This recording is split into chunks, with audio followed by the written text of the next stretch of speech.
university and works with the Montreal Children's Hospital. We've got Dr. Angelmo on video here to talk a little bit more about his research and why it's so important. I'm Dr. Pablo Angelmo. I'm professor of anesthesia at McGill University and director of the Edwards Family Interdisciplinary Center for Complex Pain at the Montreal Children's Hospital.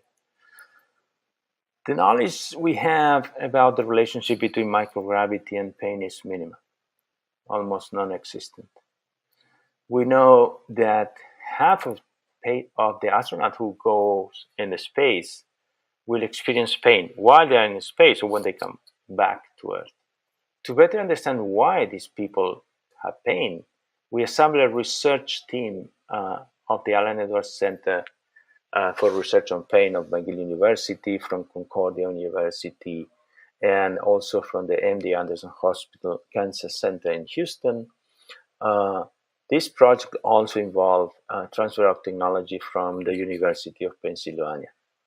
Our team includes experts in pain sensation, in the genetic mechanism of pain, in bone pain, in intervertebral degeneration, and in musculoskeletal spine imaging and rehabilitation.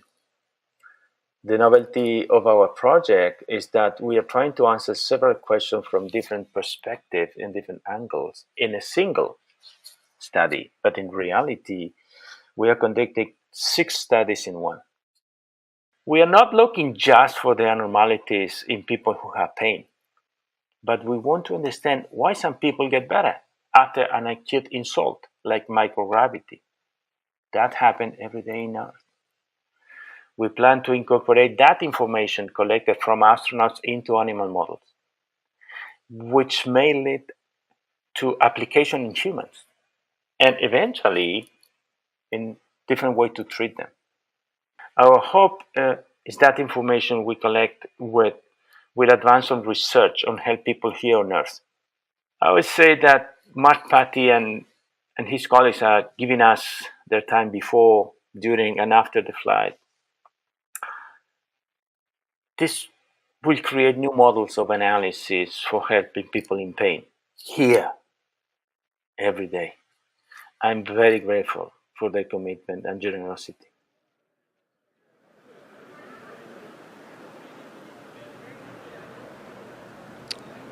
As Dr. Angelmo talks about, this is some really novel research. This complex package of work that he's put together is really setting out to understand more about the dynamics of short-term spaceflight and pain sensation in space. And the hope is, again, the things that we learn in space will play their way back into ground interventions that we can do that help people with pain on Earth.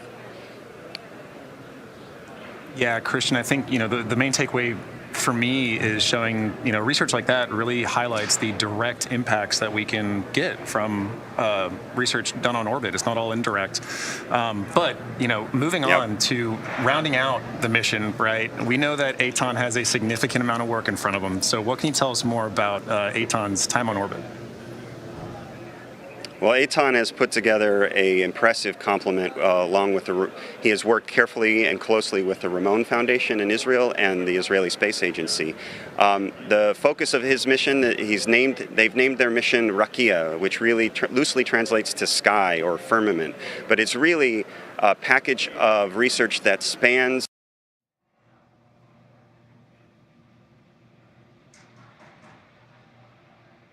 My name is Inbal Kreis. As the head of Innovation, System, Missile and Space Division at Israel Aerospace Industries, I led the scientific and technological program of the Rakia mission. The Rakia mission will allow Israeli scientists, entrepreneurs, and students to test their experiment in the unique space environment. All the experiments in Rakia mission led by Eitan Stibe are innovative and were chosen by a scientific committee based on their impact potential. 35 experiments arise from diverse fields of studies such as astrophysics, optics, radiation, communication, energy, agriculture, neurology, plasma technology, disease research, new therapies development, and many more. For example, in optics, the fluid lenses experiment, a joint project of the Technion and NASA, aims to enable for the first time the creation of optical components in space. In neurology, we are testing how we can take advantage of the conditions of microgravity to improve drug delivery to the human brain. An experiment of device to protect space systems from cosmic radiation. This technology will enable the use of commercial electronics in space environment.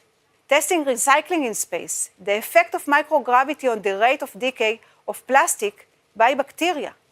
In agriculture, growing specific seeds in space as superfood and also for water purification, making the impossible possible. This is what makes Israel a startup nation, Israel the innovation nation. AX-1 and RTUK mission are positioning Israel as a leading technological player in the global space community. I look forward to exciting scientific and technological results. Good luck. Well, the whole country of Israel is really excited about Eitan's mission, and I think for me what's most compelling about the RTUK mission is how it really is going to act as a catalyst for the innovation in country to really take advantage of new opportunities in space for both profit and discovery. And so we're really excited to move forward with this mission, and we're gonna really knock out a lot of science with Eitan. Yeah, certainly. You know, it's incredible to think that so many of these new studies are being given time on station because of the efforts of this crew and Axiom Space. But beyond the specific studies we've just highlighted, you know, there are several others that Axiom has been managing and will manage. Can you share with us a little bit more about these?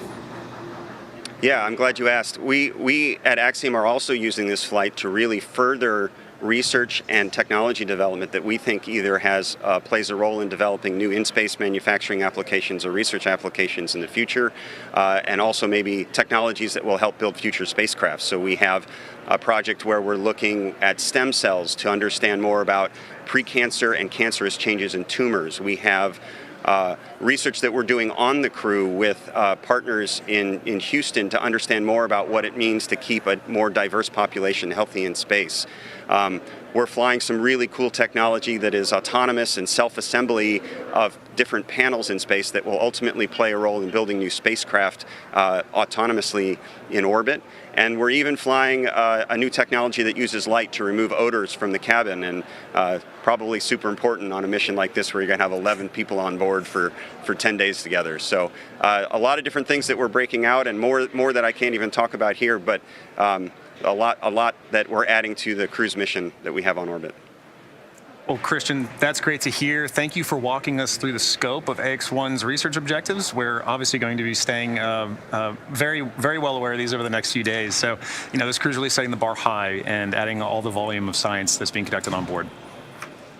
Perfect. Thanks, guys. So as you can see there on your screen, the side hatch has been closed. The crew is now in the capsule. The door has been shut, so the closeout team did those final checks with the crew to make sure that they're ready to go to space today. Yep. So they closed the side hatch. They performed a leak check where they basically inflate a seal around the side hatch and hold it at a certain pressure for a certain amount of time and make sure that the seal is good. So that side hatch has been closed. The closeout crew and the suit technicians are still on the exterior, as you can see there on the left-hand side of your screen. And they are preparing to finish things up, and then we'll be stepping into comm checks with the crew and our ground teams here on the ground.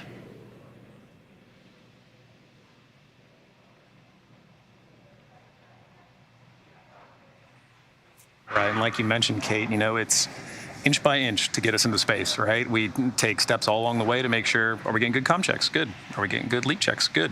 All right, now let's close the hatch and let's check it out again, right? Yep. So it's all part of the process that this crew's a part of, and that all crews on the ground are a part of, to make sure that we have a successful mission today. And, you know, I think crew's now at that spot that you were talking about earlier. All right, we're ready. I see that hatch closed, and I know I got good comms. Let's get to space. Yeah, watching that seat rotation is always an exciting moment for me because you can see expressions change. Yeah. You can see body language change because that seat rotation back into the launch position for the crew is the final physical movement that they have prior to liftoff. Right. So it's always fun to watch. Now the crew's there on the left-hand side of your screen again. we're performing we're performing the leak check on the side hatch. And you can see the tablets there the crew is using to follow along with the data that's coming in from that leak check, as well as just monitoring where we are in the closeout process. As I've said a couple of times already, everything is extremely well choreographed. Every step of the procedure is documented down to details like, make sure there's a Sharpie in the white room prior to crew's arrival to make sure that they can add their name to the wall of signatures that you see there. So everything is very well documented, and that's what the crew is tracking there on those tablets, our e-procedures, electronic procedures.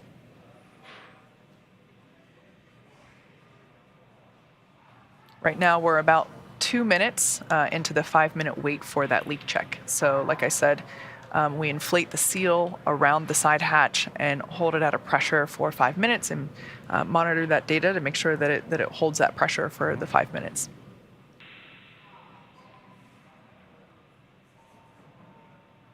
After this leak check completes, we will step into comm checks with the crew, and that's basically a how do I want to phrase this? A roundabout with the crew and all the ground systems to make sure that communication lines are loud and clear for the crew.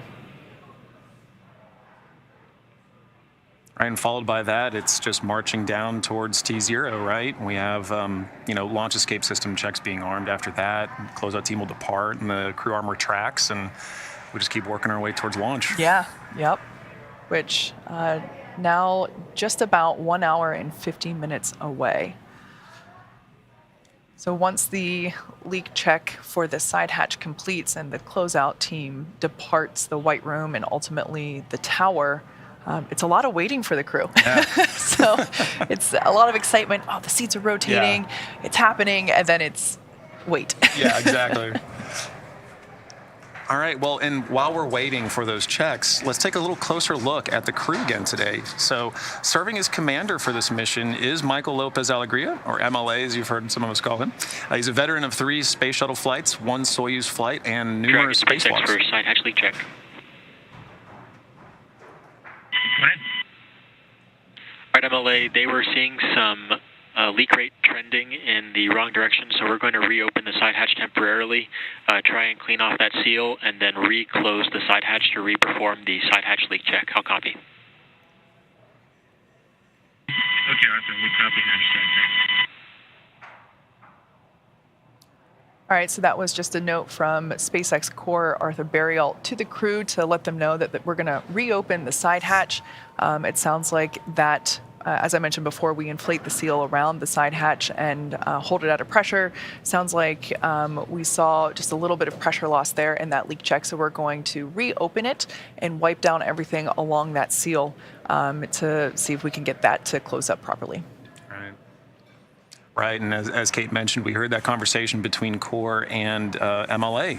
So, taking a closer look at MLA here while we wait for those leak checks, this will be his 3rd trip to the International Space Station. His last one was Expedition 14, where he also served as mission commander. So let's go ahead and take a closer look at the commander of AX-1, Michael Lopez Alegria. Michael, I want to know what the first time the feeling was when you got outside of the space shuttle. What was that feeling like? Most astronauts that have been to space will talk about the overview effect. Basically, it's a change in perspective.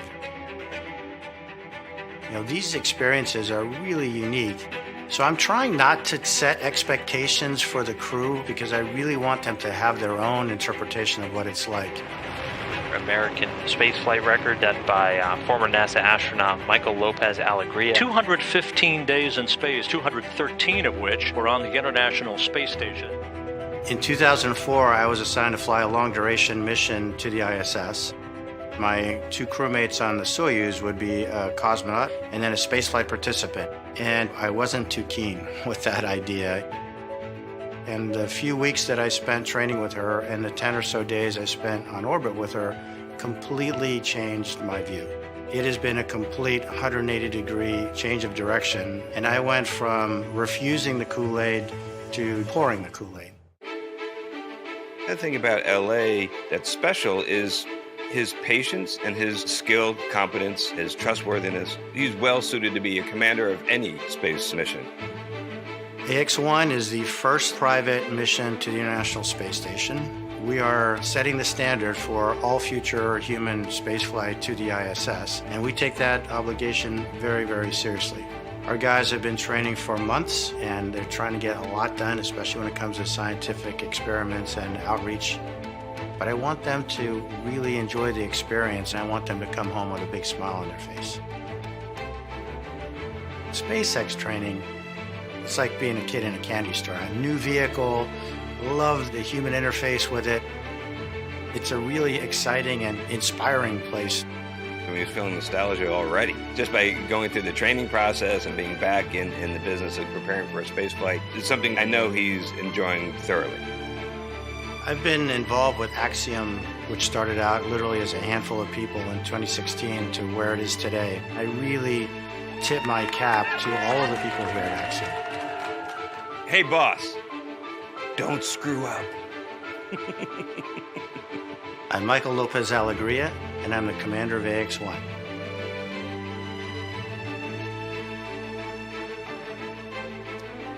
Larry Connor is Axiom-1's pilot. Larry's experience in piloting over 16 types of aircraft and multiple deep ocean dives sets him well for this role aboard AX-1. While on board, Larry will conduct numerous experiments in conjunction with the Mayo Clinic and the Cleveland Clinic. Here's a closer look at Larry Connor. Well, Larry, I always start with the big, broad question. Why? Well, it's a big opportunity and a big challenge. And you're no stranger to extreme activities, right? Well, I don't classify them as extreme activities. I understand other people would. Larry is an entrepreneur and nonprofit activist investor. Larry Connor will be the pilot for that mission. The pilot is the person who is there to be equally technically proficient as the commander and back them up. My pilot, Larry Connor, American businessman, he comes across as a no-nonsense guy. The words I would use to describe him are focused, organized, driven, and he's a real team player. I was really clear to Axiom right from the beginning. I didn't want to be a space tourist. I didn't want to go up there and sit. This was an opportunity not only to do exploring, but hopefully make a difference. Well, Larry and the other astronauts are doing a couple of sets of studies, the one with respect to heart function, the other with respect to these fundamental aging processes. And the insights that we will get could help a lot of people with a lot of conditions, from childhood cancer survivors through to Alzheimer's disease. One of the things that Larry has been doing is he's been incredibly generous with helping support clinical trials, determining once and for all whether some of these interventions work. Our goal and our hope is to try to help revolutionize how we think about and how we serve and how we help people. He wants to do a good job. He's putting in the efforts to support his crewmates and just, make an example of what private spaceflight could be. I just wish the world were filled with people like him. He's generous and thoughtful, and I just can't think of enough positive things to say about him. You have to recognize all of the people up and down the line. They've simply been exceptional. We've got a really talented, committed, resilient group of individuals. Amazing things really are possible. I am Larry Connor, and I'm the pilot on AX-1.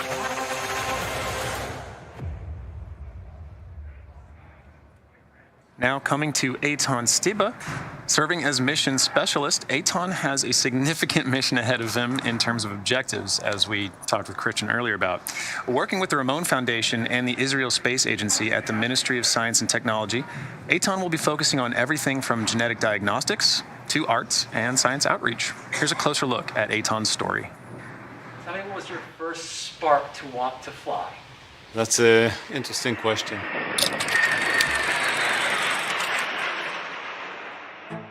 As a kid, I would close my eyes and dream that I was flying like Superman that I saw on TV. Actually, I went to sleep every night in this position. F-16 is a beautiful aircraft. It gives the pilot a feeling of freedom in the 3-dimension. You just look at somewhere and pull the stick and the aircraft performs what you wish. He has this inner drive. You see it shine or spark when he's exposed to new cultures. My dad has been, in the last decade, his heart has been into impact investments to create infrastructure and to help communities.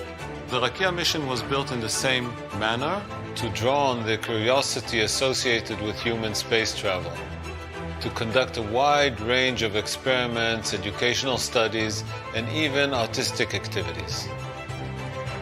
ראינו שחקר החלל מגרה את כל החושים, מעורר סקרנות, ואפילו מאתגר את הדמיון הפרוע ביותר. Rakia patch. It has Rakia written on it in English, Hebrew, and Arabic, and one dot up above for the memory of Ilan Ramon.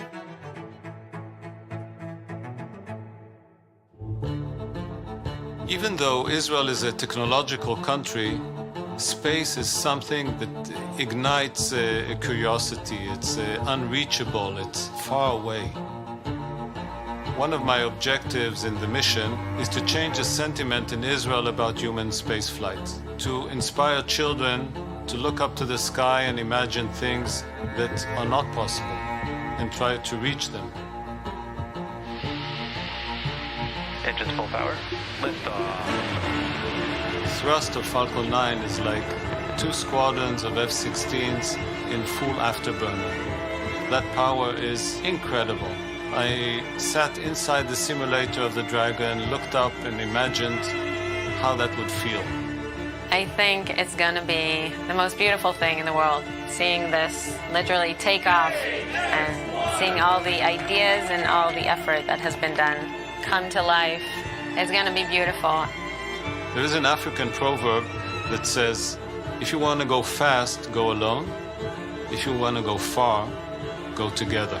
And I'm happy that so many Israeli entities and people can join this effort.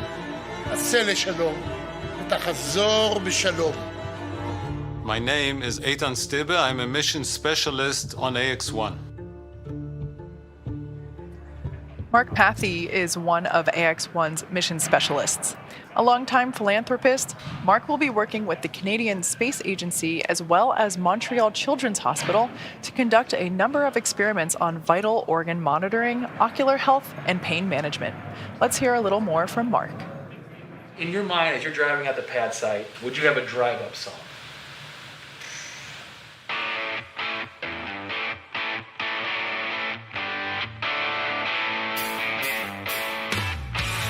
To get to that moment where I'm sitting in the seat, buckled in, and that countdown's beginning. 3, 2, 1.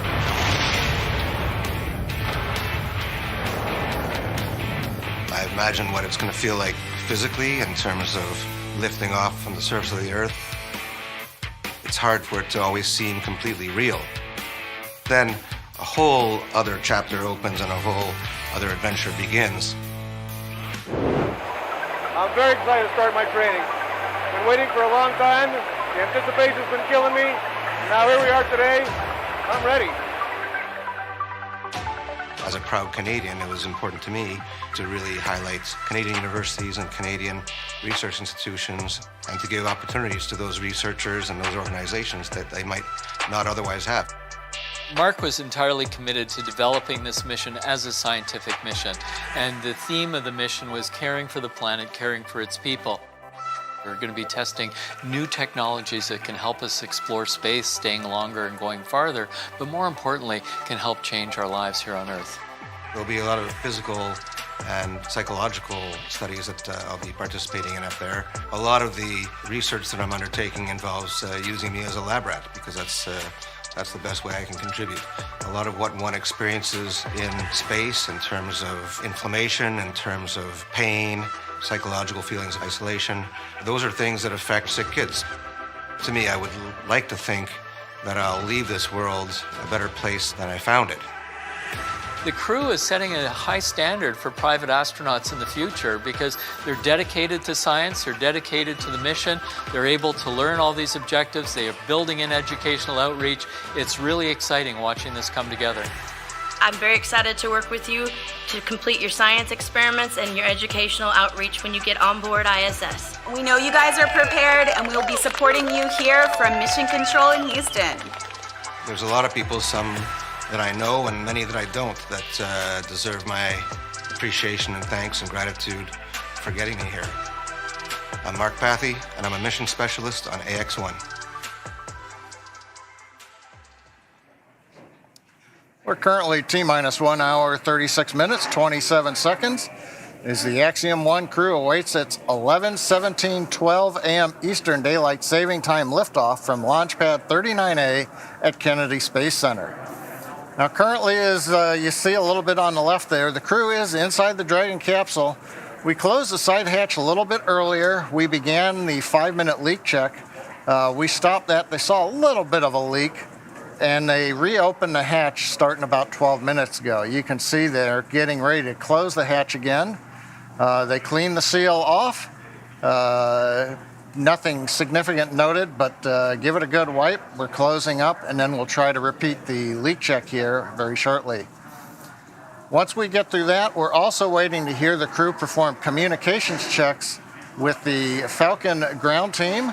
That'll be a checkout with some of the responsible engineers who you'll also hear during the ascent calling out status, propulsion engineer, avionics engineer, guidance, nav, and control, as well as chief engineer. Earlier, we did have the communications checks with the Dragon team. We heard that going through a variety of routes. That would be the umbilical, the radio frequency transmitters, and of course the NASA TDRS satellite up in geosynchronous orbit. So currently the weather, when we get a view of the pad, the weather continues to be go for launch, as well as any contingencies. For example, if a launch escape was required during ascent, weather conditions in the Atlantic Ocean off of the eastern seaboard of the U.S. as we head northeast towards the space station, those conditions are go. The upper altitude winds for Falcon 9 as we steer through the period of maximum dynamic pressure, those also look good right now. And of course, contingency splashdown locations that we would use in case the crew had to come back down out of orbit, they're also looking good. Now coming up in about 35 minutes, that's when things start to get active on Falcon 9. We'll begin the fuel bleed in on the Merlin engines, let a little bit of propellant onto the vehicle, bleed it through the engines. That's getting them ready for the ignition sequence inside of T-minus 2 seconds. And of course, as we said, the Dragon team, the advanced team that's on the pad, they have to repeat the side hatch leak check. Good news is we've still got time in the schedule, and we have seen this before if you've been with us on one of the crew missions. We also had a leak where we had to reopen the hatch, clean the seal, close it up, and then it passed. But that advanced team, once we get through that and we finish putting on the last covers for flight, deflate some of the seals, and get ready to get out of the pad, they'll leave the pad area and the crew access arm at T-minus 1 hours. Also, a little bit earlier, we did a launch escape system checkout on Dragon. That came at about T-minus 1 hour and 52 minutes. That's mostly just checking all the telemetry of the systems that are required in the launch escape safety system. Everything checked out well, and that's a standard part of the launch countdown. It's critical to make sure that everything is in working order. We are closing the side hatch again, and we'll step into the next round of side hatch leak checks. Copy on SpaceX. And we've heard the call out. You can see the advanced team. They're closing the hatch. Looks like they're torquing up to the required load. We then begin a pressurization sequence for a few minutes, and then we hold it for 5 minutes. And then, fingers crossed, we'll get a successful leak check. We'll get into the communications checkouts and proceed on to the T-minus 1 hour and countdown to an on-time launch. But right now, Kate, John, everything continues to look good out of pad 39A. We have to recommence the health checks for the launch escape system with the second hatch closure. Expect a momentary flight computer state change. Copy, Arthur, standing by. And one other update, you just heard the launch escape health checks. Those are the ones I said that we did about 20 minutes ago. You do them as you close the hatch. Now that we open it up, we close it again. They'll repeat that checkout. That just takes a minute to verify all the telemetry on the launch escape systems are still within specification. So everything continuing to go well at 39A, other than working through a second hatch leak check. Fingers crossed that we'll see an on-time launch at 11:17:12 a.m. Eastern Daylight Saving Time.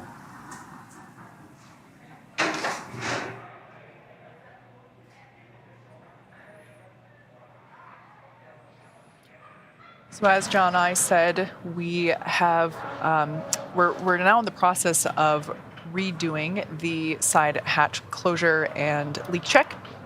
So the team saw a little bit of loss of pressurization whenever we were conducting that leak check. Not a huge deal, just reopen it. They wiped down the seal itself, didn't really know anything significant.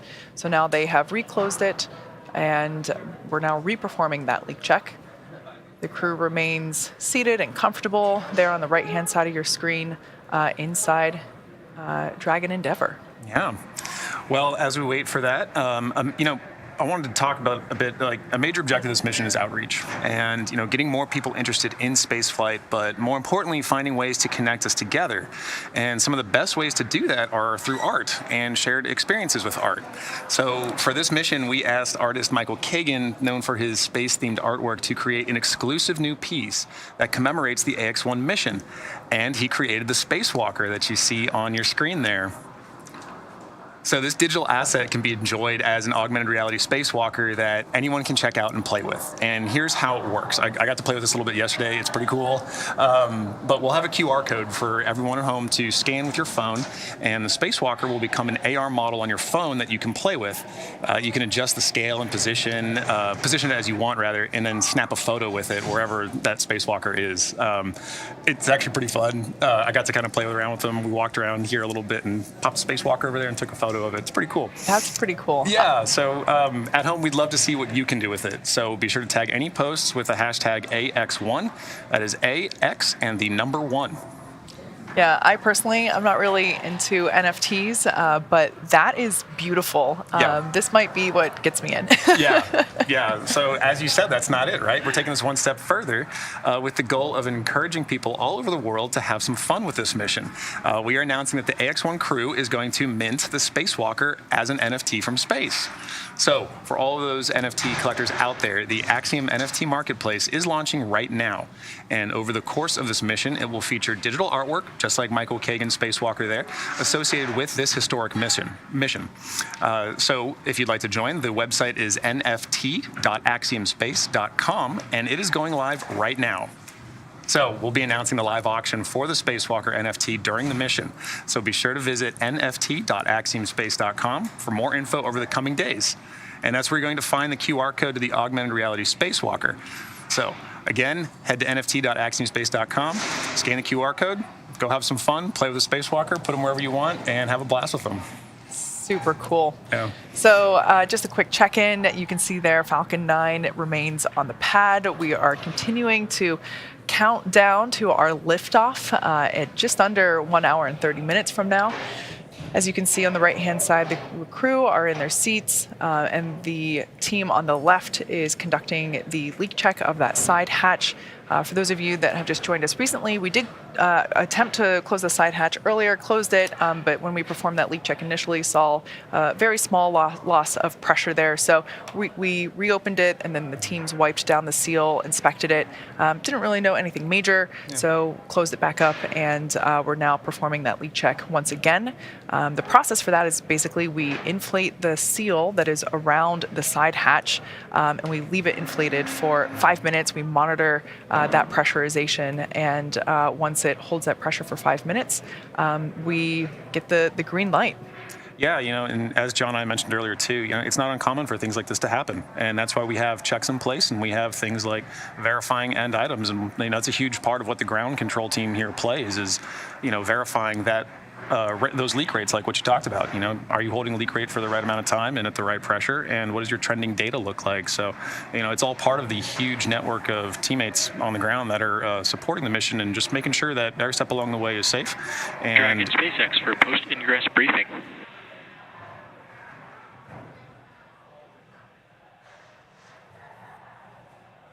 Go ahead, Arthur. All right, MLA. While we continue through the side hatch leak check, it continues to look like a great day to fly.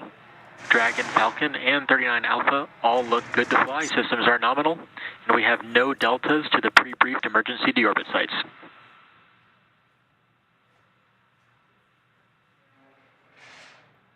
That's about as good as a report we could ask for, thanks. I concur with that. And for awareness, we will be stepping into Falcon 9 operator comm check shortly. Copy. All right, that voice that you just heard was Arthur Berrialt, our SpaceX core, who basically is the primary communicator between the teams here on the ground and the crew. Really important role because, for us, we can see what's going on. We've got the views here, but think about it for the crew. They can't really see what's on the other side of that side hatch. So important updates there to keep them informed. That being said, Dragon, GNC will begin the Falcon 9 operator comm check with you at this point. Go ahead, GNC.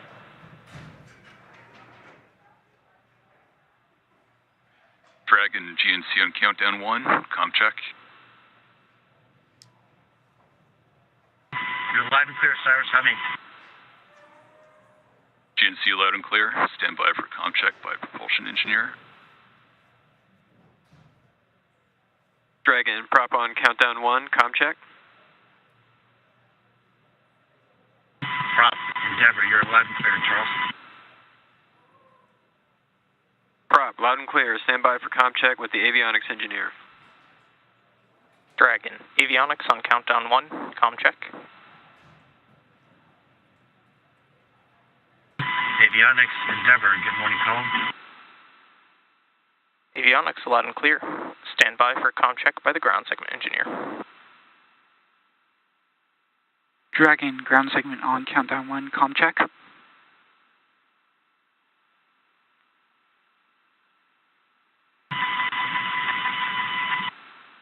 Loud and clear, Andrew, good morning. Good morning, ground segment has you loud and clear. Stand by for comm check by launch control. Dragon, launch control on countdown 1, comm check. Launch control, Endeavor, you're loud and clear. Launch control, loud and clear. Stand by for comm check by the chief engineer. Dragon, comm check from chief engineer.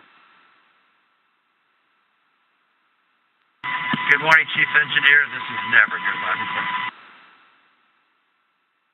This completes the Falcon 9 responsible engineering comm checks. Godspeed.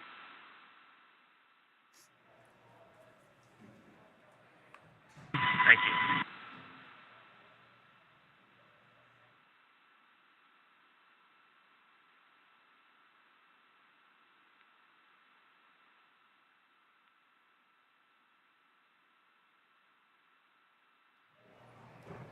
All right, there you just heard the completion of the comm checks.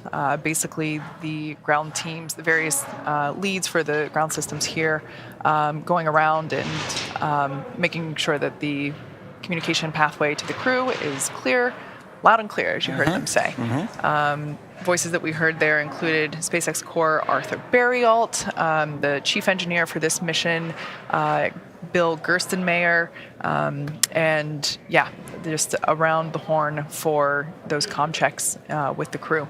On the left-hand side of your screen, just a quick check-in. The team there is performing the recheck, the recheck for that side hatch closure.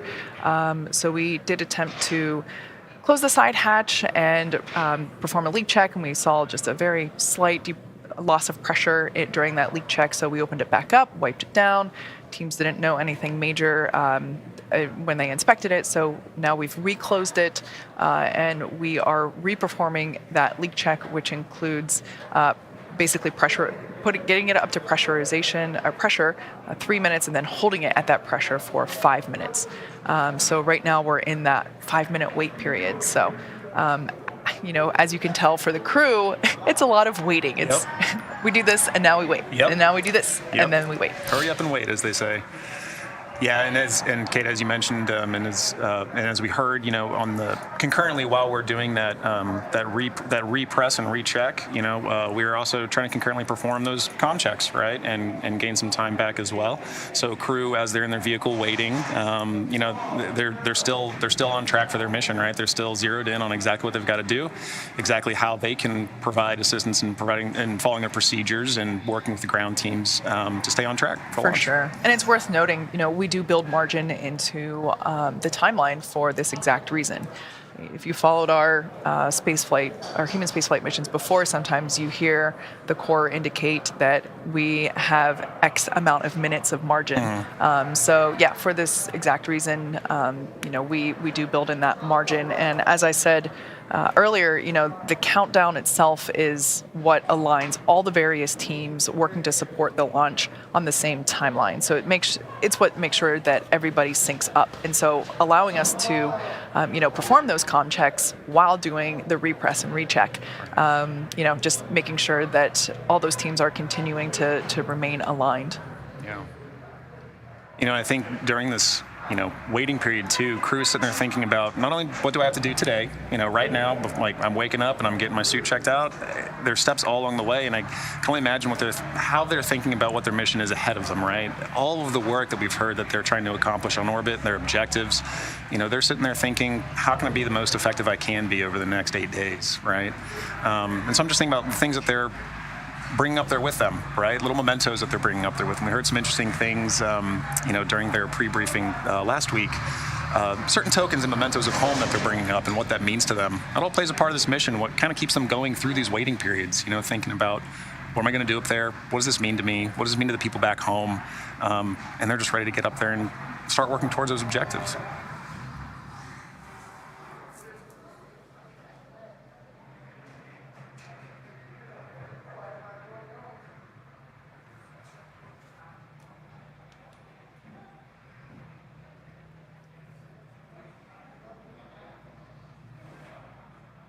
So we're continuing to monitor the recheck of that side hatch closure. The team is performing that leak check now. Should be wrapping that up pretty soon.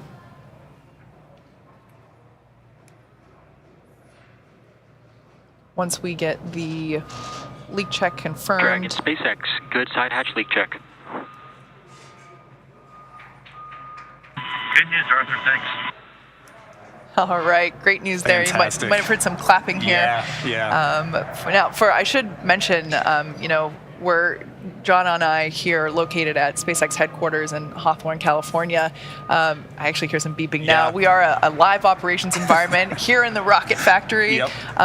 So we're 1 hour and 18, just over 1 hour and 18 minutes until launch, and we're starting to see people gather and really, the excitement is starting to build, and just hearing the confirmation that that leak check was good, that side hatch is going to stay closed. The crew is, I think at that moment, as I mentioned before, the seat rotation, that's an exciting moment because it's like, it's like you're locked into the roller coaster and, here we go. And now hearing that side hatch is good, it's closed, and it's going to remain closed until they splash back down. So when the crew ingresses and egresses from the space station, they will use the forward hatch. So that side hatch now will remain closed until they return to Earth after splashdown. Right, that's a huge step forward in today's launch. So, in addition to the scope of the science and research and outreach being performed on this mission, AX-1 is also taking some time to better understand the role that food plays on orbit. A partner on this mission and a good friend of Axiom Space is Chef Jose Andres and the team at Think Food Group. Known for his visionary culinary creations and humanitarian efforts, Chef Jose's World Central Kitchen is doing important work, helping to feed those who are displaced. Chef Jose also prepared the meals and snacks accompanying our crew to the ISS. In space, astronauts have limited kitchen equipment and ingredients on hand, so having already prepared meals that are both appetizing and comforting is a great way to feel connected to home. Right, so joining us now is Chef Charisse Gray, who you saw in that video, Director for Research and Development at Think Food Group. Chef, welcome to the show. Thank you so much for having me. Good morning. Good morning. Chef, clearly Think Food Group is doing instrumental work in bringing people together with food, and has for a long time. What has been your team's mantra or ethos when it comes to creating these new dishes? Well, at Think Food Group, our mission is to change the world through the power of food. And that's why we're so incredibly proud to partner with Axiom Space to have created the meals for the AX-1 Mountain National crew headed to the International Space Station. As Chef Jose Andres often talks about building longer tables, this is such an extraordinary opportunity to do just that, bringing together the hardworking AX-1 crew through food, reaching all the way to space. So, as a partner on AX-1, the culinary teams at Think Food Group have developed a meal to be shared amongst the crew in space on the space station. What did you put together? So, the partner on the food mission was born on a friendship between Chef Jose and fellow Spaniard and veteran astronaut Michael Lopez Alegria, the commander of the upcoming mission. And as a result, we really wanted to lean on the flavors and traditional dishes of their native Spain. So we've made secreto de cerdo with pisto, which is a prized cut of Iberico pork with tomatoes, onions, eggplant, and peppers. And the second meal is chicken and mushroom paella. Paella is, Spain's quintessential rice dish, and the AX-1 crew will be able to enjoy also along with that some Spanish jamon, salchichon, and Marcona almonds. Super cool. Now, can you tell us a little bit more about the significance of those choices? We wanted to be sure that we created meals that were not only nutrient-rich, but satisfying and really delicious. Unlike, traditional ready-to-eat meals that are designed for quick consumption. As chefs, we understand the importance of really, bold and memorable flavors and created food that you'd really want to eat anywhere in the world, or in this case, out of this world. Exactly right. So what were some of the challenges that you faced in trying to prepare those meals for out of this world? To make meals that are going to be traveling, for over 250 miles away, and, putting in the forefront really crew member safety, they had to be very carefully prepared. And so the AX-1 crew meals were thermostabilized through the retort process. Now, your teams also put together a set of snacks that the crew is taking with them to enjoy at various points on their journey to the ISS. We were fortunate enough to receive a few of those extra packets, and we'd love to share a snack together with you. What do we have here? So you're holding one of the pouches of the actual meals. Let me see what you've got there. It looks like you might have got the pisto or the rice. I think I have the Valencia rice with chicken. Yes. And I just spilled it everywhere. There's the pisto there. Wow, just immediately the aroma just is strong. It's in a very good way. Yeah. It's my mouth is already watering. Well, and that's John, what do you have? Yeah, so I've got the pork stew, and I've got to say the same. The aroma, I think, is really what I would appreciate if I was on orbit and opening this up for the first time. Right? We've heard so much, especially on the crew system side at Axiom, how much aroma plays into, just enjoying your meal, and that can go away during your time on orbit. So I think it's a really important aspect to consider when you're preparing meals. But also, snacks are super important. So, along with those meals, the AX-1 astronauts will also be able to enjoy some really Spanish delicacies such as jamón ibérico de bellota, jamón salchichón from Fermin, Casas de Juelo olive oil, and Marcona almonds by Albert Adria. This is way better than I would have anticipated. Yeah, I've got to say, this is amazing, Chef Charisse. Thank you very much for putting this together, and thank you for letting us enjoy it. I was talking earlier about the importance that aroma plays, right, and being able to enjoy your meal. And we've often heard crew members reflect on how there's really just no better way to see a world without borders up there than just simply looking out the window while in orbit and enjoying some time together. So, something as simple as sharing a meal, right, together, but while looking back at home, can really be a pivotal step in coming to that realization together. So thank you very much for putting this together for our crew. Thank you for working with them. And thank you for joining us today and letting us enjoy this together. So we wish you and the Think Food Group as much success as possible, and we look forward to hearing how it turns out on orbit. Thank you so much, and thank you for allowing us to be part of such a momentous event. Thank you for sharing that with us. It was awesome. Yeah. Well, after you. I was going to say, at Axiom, we are hard at work building the next destination in low Earth orbit. And Axiom Station is being designed as a true continuation and evolution of the International Space Station. So much gained over the last 20-plus years in orbit. Axiom's goal is to build upon the successes and lessons learned over that time while bridging the gap between the ISS and commercial spaceflight. Ultimately, allowing greater access to that knowledge and capability ensures that humans continue to benefit from time spent in low Earth orbit. Axiom's first private astronaut missions are crucial steps in learning how the relationships between government and private industry can grow and change.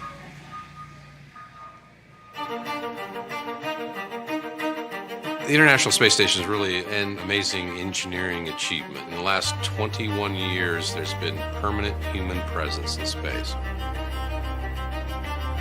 We've slowly progressed from capsules and vehicles that visited for a short time to places like Skylab, where we ultimately did a 90-day mission back in the 70s. Now we're on ISS for a year or more. And now it's time for the next space station. Axiom Space is about making living and working in space commonplace. The government has forecasted a demand for flying NASA crew members to low Earth orbit to conduct basic research and furtherance of their goals of deep space exploration. But then we also want to expand what can be done in space. 15 years from now, 20 years from now, we're going to be surrounded by objects that we can't live without that were manufactured in space. Today, we are in the process of building our first two elements. We have subsystems in development. We have a full lab of life support hardware that we're putting through its paces. We are building a propulsion system. It's a lot of those details in developing a space station. The first two modules are being built by our partner, Thales Alenia, and we're heading to what is called CDR, which is a critical design review. That really means that 90% of the design is done, and then you're ready to go to manufacturing. So HAB1 is that first module. It has 4 crew quarters, it has payload accommodations, and it has all of the systems required to keep crew healthy and alive. So the plan is we'll fly 4 separate modules to the ISS. When we arrive with the 4th module, it'll have what we need to be independent of the ISS. So a lot of thought went into how do we allow it to grow. When we look at the future, we have thoughts on how we could double the number of crew every 5 years. There's a lot of excitement here about the AX-1 mission. Everyone understands that it's a very historic mission. We are just so excited to be part of that and having our people enable this historic moment. The AX-1 mission provides us the opportunity to refine our flight techniques and operations concepts in order to meet the higher complexity of operating a space station in orbit.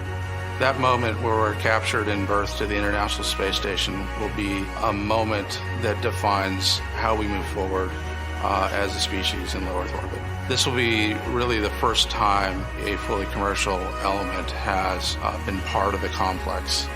Axiom Station is going to allow humanity to be a multi-planet species. If we pull that off, we change the world.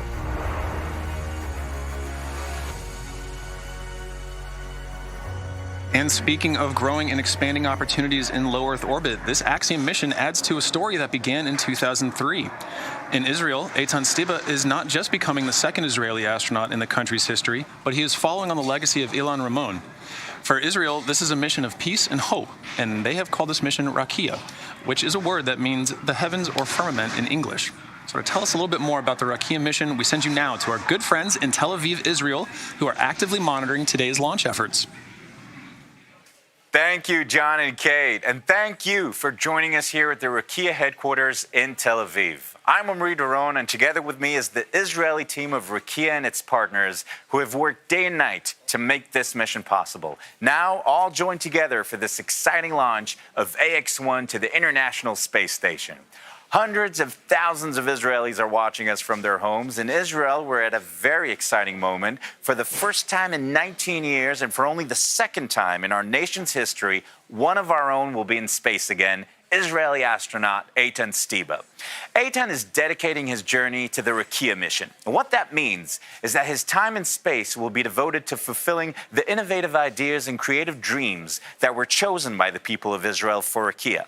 Every part of this Rakia mission has been developed in Israel with the goal to be impactful and innovative. For an Israeli child, this will be the first time to hear Hebrew lessons and demonstrations on the ISS. For Israeli scientists, artists, and educators, this will be a rare opportunity to perform their works in the unique microgravity environment with a home-trained astronaut. This will contribute greatly to international and Israeli research industries. Now, during the next 10 days, thousands will visit this venue and get to know the story of Rakia and AX-1.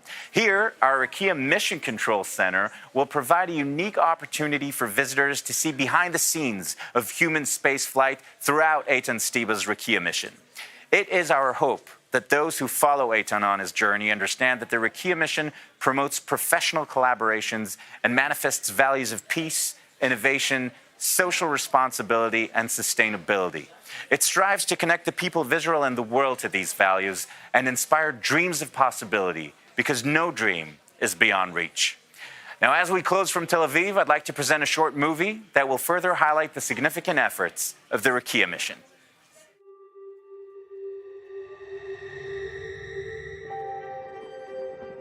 Just in case you find yourself leading an inspiring mission to space, here's a packing list that might help. You start with the basics. Ever-expanding dreams. Respect for borders mixed with utter disregard for them. Dozens of wishes. A poem. Your favorite soundtrack. Your biggest hopes. A hunger for miracles. Endless amounts of innovations, like brainwave measuring device, groundbreaking blood tests through capillaries, and laughing in the face of lenses manufacturing capabilities. A new outlook on storms. An entire platform that pushes science forward, because there is no I in space. Dreams to be realized. Tips from friends who showed you the way.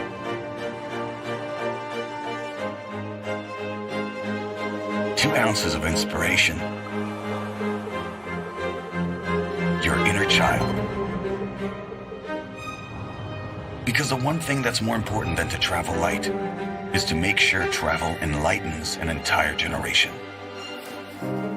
Thousands of schools that joined the mission. Your nation's brightest young inquisitive minds. A sense of humor. A prayer just in case. A few words of wisdom. 306,757 to be exact. And another 4 to be exact. Amazing partners, local and foreign. And a big thank you to those who made it possible. Or just a big.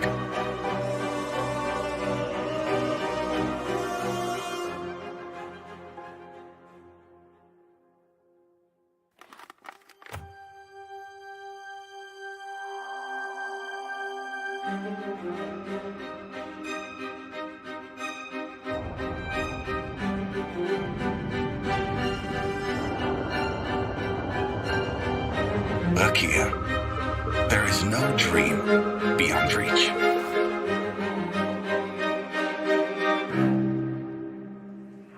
We're just over 63 minutes away from launch. Everything continues to go well out at Pad 39A for the Axiom-1 mission flight to the International Space Station. Right now, Falcon 9 team is in the middle of the fuel bleed through the Merlin engines. That's going well. We've also done checkouts on the first and second stages. We're doing some final data checks. That's also looking good. Up on the Dragon capsule, you can see the crew access arm. The seal from the white room has actually been deflated. You can see it's pulled away a little bit. We're getting ready for the advanced team to leave the pad at about T-minus 1 hour. So they're on track right now to close out. We did have a good side hatch leak check. And so we're doing just the very last steps to get the capsule ready for flight and then leave the pad.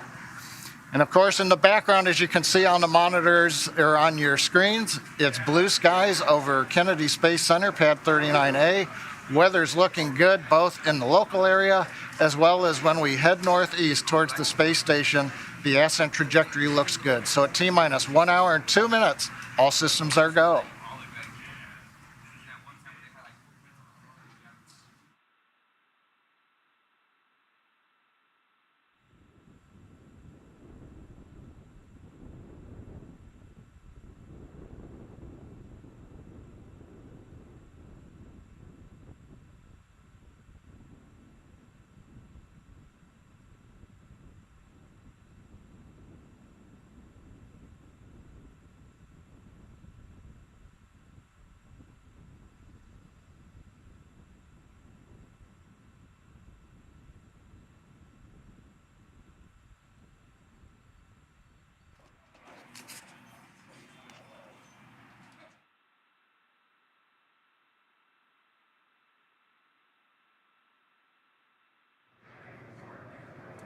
All right, well, you're looking at a live view of the Falcon 9 rocket and Dragon spacecraft that is in the final stages of preparation to launch the world's first all-private astronaut mission to the International Space Station in just over 1 hour from now.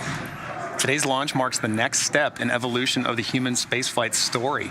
This is the first of a number of planned private astronaut missions, or PAMs, by Axiom Space to the International Space Station, and it represents the culmination of years of hard work between both government and private entities to open up the doors to low Earth orbit. My name is John Rackham, and I am the Crew Systems Deputy Manager at Axiom Space, based out of Houston, Texas. For awareness, we are cycling orbit tank isolation valves to equalize low flow pressure.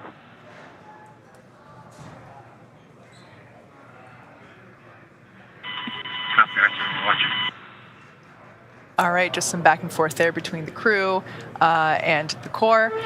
My name is Kate Tice. I'm the Quality Systems Engineering Manager here at SpaceX headquarters in Hawthorne, California.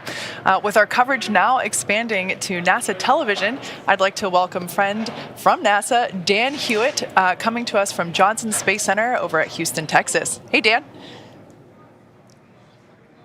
Hey, Kate, great to see you and the Johns. We're excited to join and get this milestone mission off the ground. Liftoff time is still holding, let's see, for 11:17 a.m. Eastern Time, and currently tracking no issues with Falcon 9 or Dragon.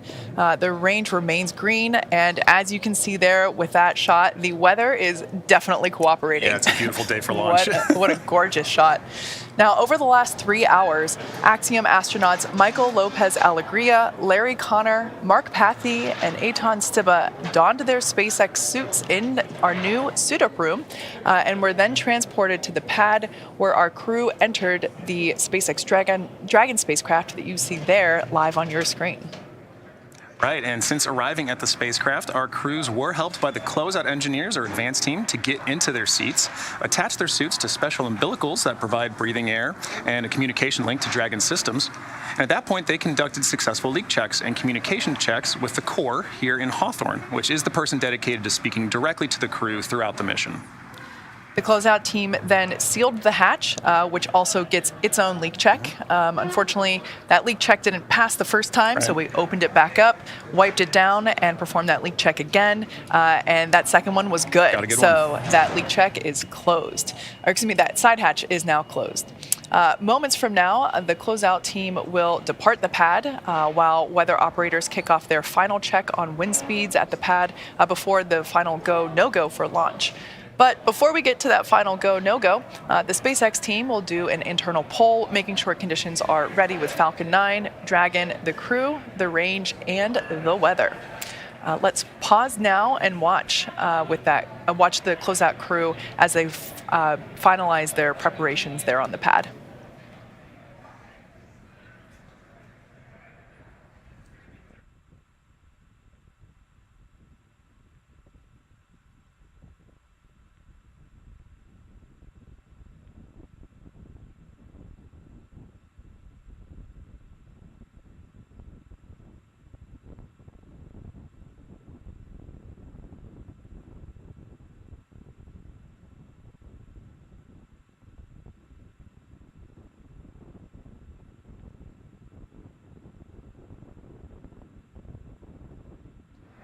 As you can see, the crew there on the right-hand side of your screen continuing to wait another 57 minutes until we lift off from pad 39A, which you can see there on the left-hand side of your screen. We can confirm that the closeout team has departed the access arm there, so that's good news. Now, as the countdown continues, let's take a moment to get reacquainted with our crew today.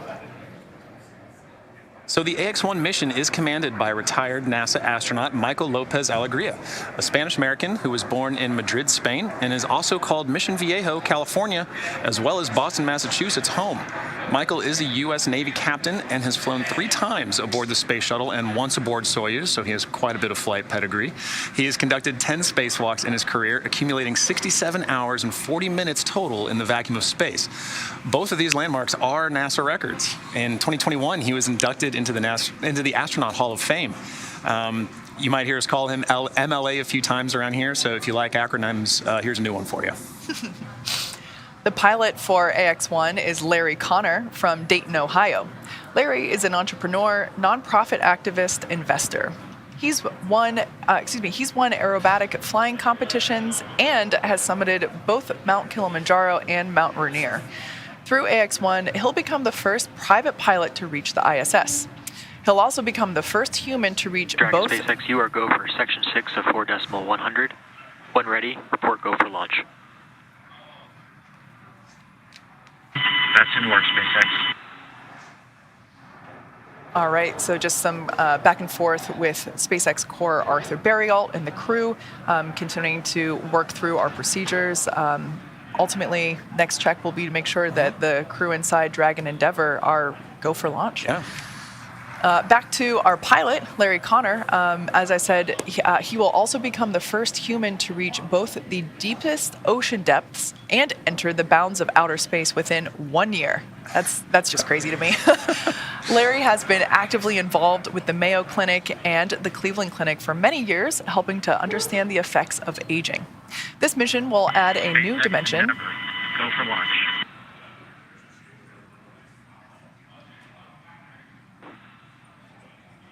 Copy that, Endeavour. Crews go for launch. All right. So that is fantastic news. That's basically 4 thumbs up inside Crew Dragon right now. So really good news there. Yeah. So continuing out our crew, moving on to Mission Specialist 1, Eitan Stiba will become the second Israeli ever to fly to space. In many ways, today's mission is a return to flight for the nation of Israel after the Columbia tragedy in 2003.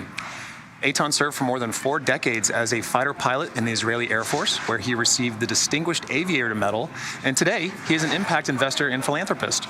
In collaboration with the Ramon Foundation, the Israel Space Agency, and the Ministry of Innovation, Science and Technology, and the Ministry of Education, Stiba will fly to the ISS under the Rakia banner and the maxim, "There is no dream beyond reach."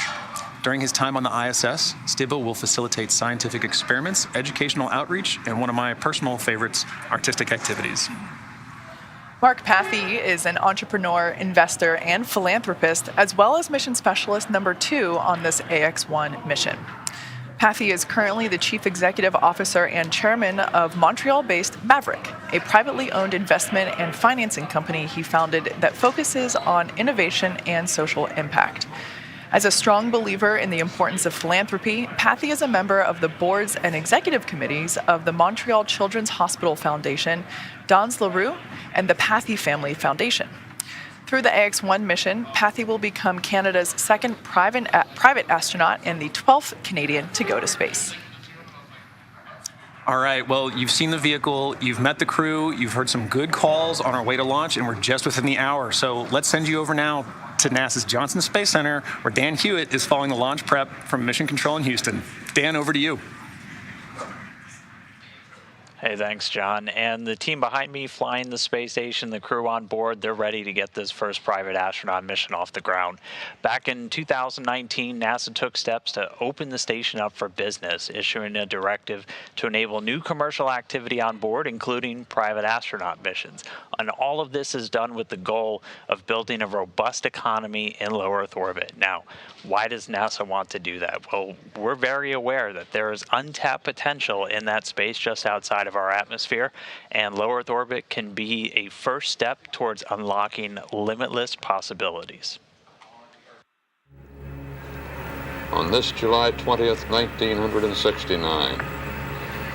It's one small step for man, one giant leap for mankind.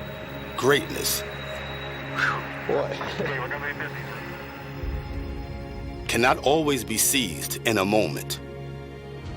Sometimes it requires a first step, a step into the unknown.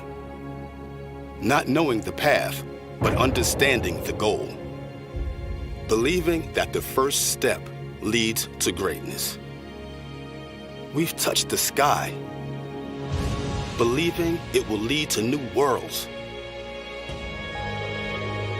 We've left our home, believing in a brighter future. We've come together, believing in shared goals. We've stayed and learned, believing in benefits for all. We take the first step time and time again because we've witnessed its benefits and believe in its potential. So we're expanding and enabling this step for others to push humanity further as we prepare for the next giant leap.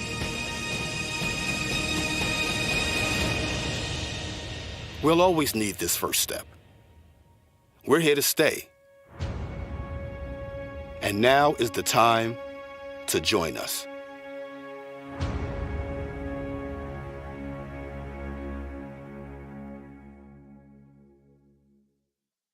And low Earth orbit is that first step. And for NASA, we're in it for the long haul. For the last more than 20 years, we've shown that you can get incredible value from doing research and technology demonstrations in low Earth orbit on the station. And along the way, we've continually increased our work with commercial organizations, flying research, payloads, entire facilities, experiments, and working with U.S. companies to fly cargo and crew to the station, the latter of those laying the groundwork for the mission we're seeing about to launch today.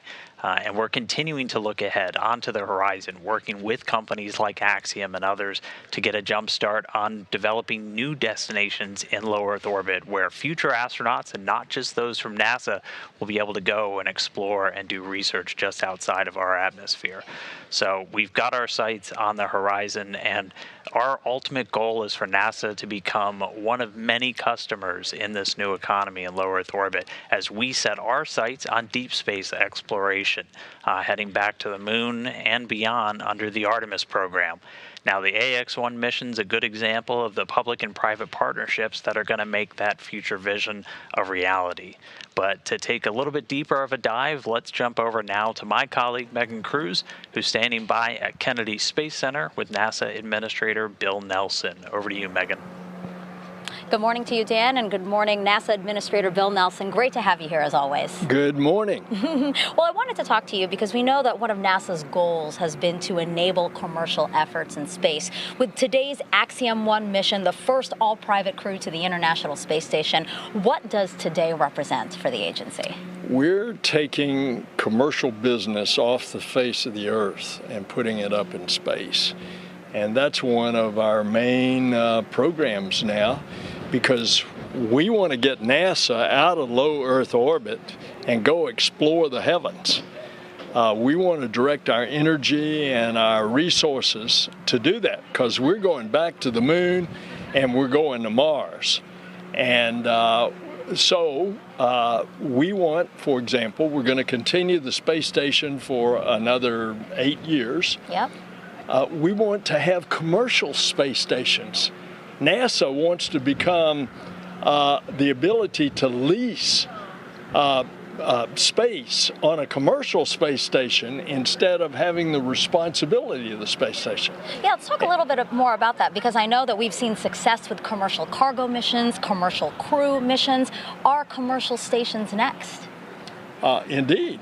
That's what we're doing today. We are bringing a commercial company to our ISS. We are then going to have them attach a commercial module to the International Space Station. And then we're encouraging the building. We've got initiatives out there in private industry right now to build a commercial space station. And then all of our international partners on the space station, we're taking with us out into, for example, lunar orbit. The Gateway, which is like a space station in lunar orbit, is going to be a number of nations. Landing on the moon, we're going to have other nations participate as well. Yeah, it seems like there's a lot of partnerships going forward with NASA to accomplish some of the big goals that we have. Well, as it should be, because our program is internationally, and when we go to Mars, there's going to be a delegation from planet Earth. Mm-hmm. Are you excited for today's launch? Oh, is the Pope Catholic? Yes. Well, thank you so much, Administrator. I really appreciate you being here, and I hope you enjoyed today's launch. Thanks a lot. All right, back to you guys at Hawthorne. We're at T-minus 46 minutes, 10 seconds. We've just heard from the SpaceX launch director. Brief the CE or LD, and they will approve aborting the countdown. For urgent issues affecting the safety of the operation, operators shall call hold on the countdown net. Launch control will abort the launch auto sequence and immediately proceed into launch abort. At T-minus 10 seconds, launch control will be hands-off and relying on automated abort criteria for the remainder of the count.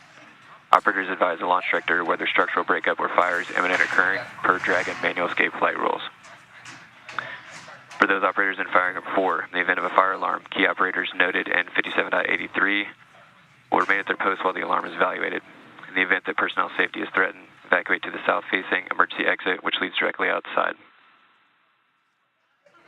Firing group 4 and MCCX will go into a sterile cockpit and lock down for the duration of the time the launch escape system is armed. Launch control at this time, you may proceed with arming the crew arm for movement. Over that, arming crew arm for movement. T-minus 45 minutes and counting. You've just heard the SpaceX launch director give the final execution instructions to the launch team. Access arm retraction started. We're ready for propellant load. That'll begin in about 10 minutes. Before that, we've got crew access arm to retract happening now, and then arming of the launch escape system. Everything continues to look good for an on-time launch of Falcon 9 with Axiom-1 mission.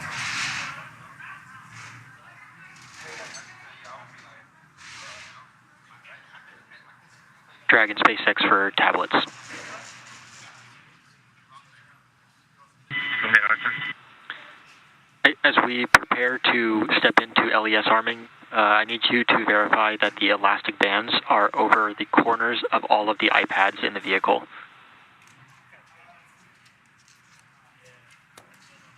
Roger, stand by.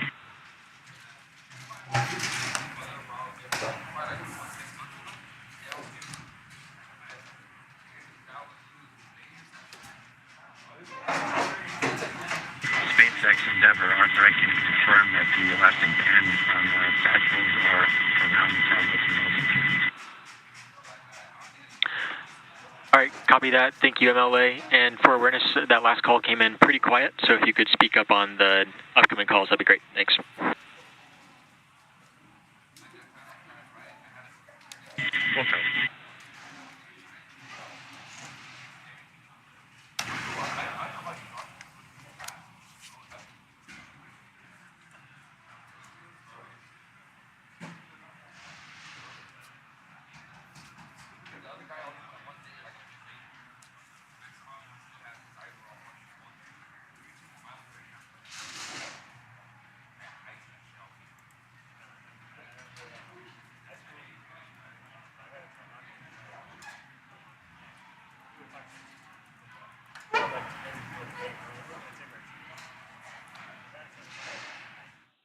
Okay, we'll give you an update here. Inside of 43 minutes, crew access arm has retracted from the Dragon spacecraft. Next up, we've got launch escape system arming. And at T-minus 45 minutes, or T-minus 35 minutes, we'll begin loading propellant onto the Falcon 9. So right now, Falcon 9s go, Dragons go. Weather looks good, and the range areas are also cleared for launch. So Kate, John, everything is looking good.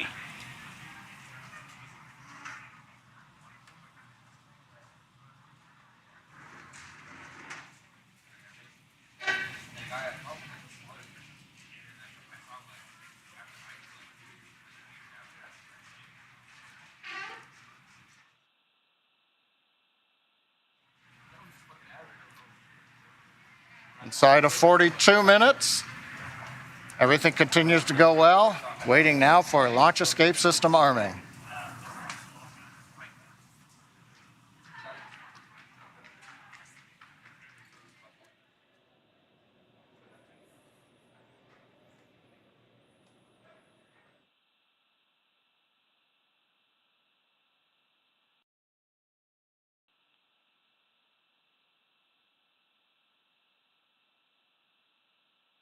Endeavour, SpaceX for launch escape system.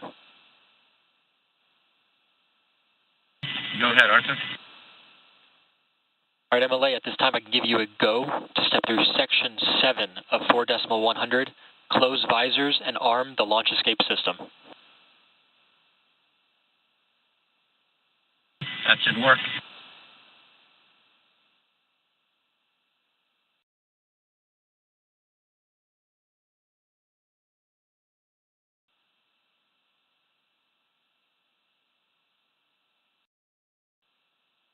SpaceX Endeavour, visors are closed. We are arming the launch escape system.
Dragon, SpaceX, launch escape system is verified armed.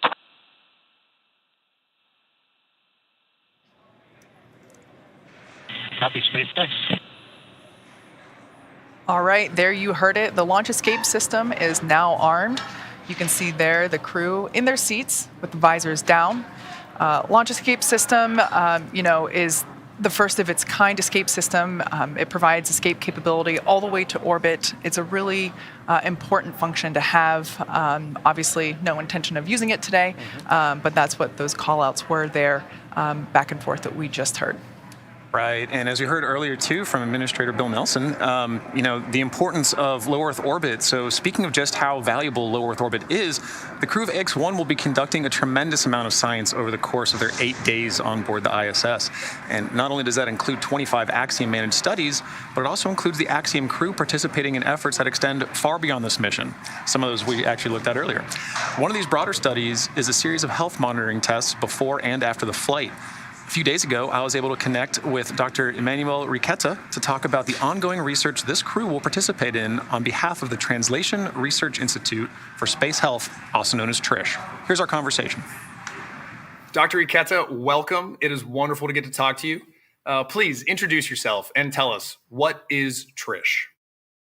Absolutely. My name is Emmanuel Riquetta, and I'm the Chief Medical Officer at the Translational Research Institute for Space Health. And I'm also faculty at Baylor College of Medicine in Houston, Texas. The Translational Research Institute for Space Health, or TRISH, we're partners to the Human Research Program at NASA. And one of our main goals is to find and fund new disruptive research that is high risk but potentially high reward, with the end goal of keep humans healthy both in space and on Earth. And we have been working with commercial spaceflight missions since last year, and Axiom-1 is our 4th commercial spaceflight mission. That's really fascinating. Can you tell us a little bit more about your primary areas of focus or what you're studying on this mission? Yeah, so TRISH focuses mainly on the high priority areas of human spaceflight research. And I would say the 3 highest priority areas are radiation, behavioral issues that come from being isolated and confined in space. And the third one is how your body changes while you're in a different gravity field, either a zero-G environment like in space, or during different gravity fields when you are in the moon or Mars. Okay, interesting. So what kind of systems or hardware are you working with specifically to capture this data? For this mission, the hardware that we're using is absolutely optimized to provide, number one, the highest quality data, while being still easy to use, easy to implement, and being the lowest burden to the astronauts. So to collect all of this data, for example, vision changes, we have been using a small device, is roughly the size of a shoebox that you can see here. I have this here with me. So this is basically like having an optometrist on a box. Basically, the only thing that you have to do is just grab it, put it on your eyes, look at an object that is roughly 6 feet away from you, and after a few seconds, you get a prescription of your glasses as right here. So as I was saying, if there's any changes on astronauts during these missions, we'll be able to see how that changes with this device. We're also looking, I was mentioning, at behavioral changes, how being in an isolated and confined environment has any behavioral aspects. And for this one, we have been using a small tablet like this one, also to test the sensory motor adaptation, the balance disorders, and the space motion sickness. We're using a device like this. And for each of the crew members, we have a set of hardware like this, and it fits. The 4 sets of hardware fits on a medium-sized suitcase. So it is really easy to move wherever it needs to go for launch and landing. That's wonderful. So what are some of the intended outcomes or goals of the research you're doing? Yeah, so some of the outcomes and one of the main applications, number one for spaceflight that we want to get from this research is that short duration missions like Axiom-1 are very, very relevant in the context of Artemis missions. When we go back to the moon, the first missions are going to be roughly the same duration as Axiom-1. So anything new that we learn from these missions is going to be absolutely valuable. Really, every new piece of data that we collect in spaceflight could potentially solve and be that last piece of the puzzle that we're looking to complete what we need to know. Well, Dr. Iketa, thank you so much for speaking with us today. We wish you the best of luck. It is my pleasure. Thank you. All right, we are about 30 minutes out from launch of the historic AX-1 mission. It has taken an enormous effort from an incredibly dedicated and hardworking team to get to this moment. And that team wanted to take an opportunity to wish the crew of AX-1 well and Godspeed. Hey AX-1, we're so happy for you guys and just want to let you know we've got you here on the ground in mission control, so fly high and have some fun.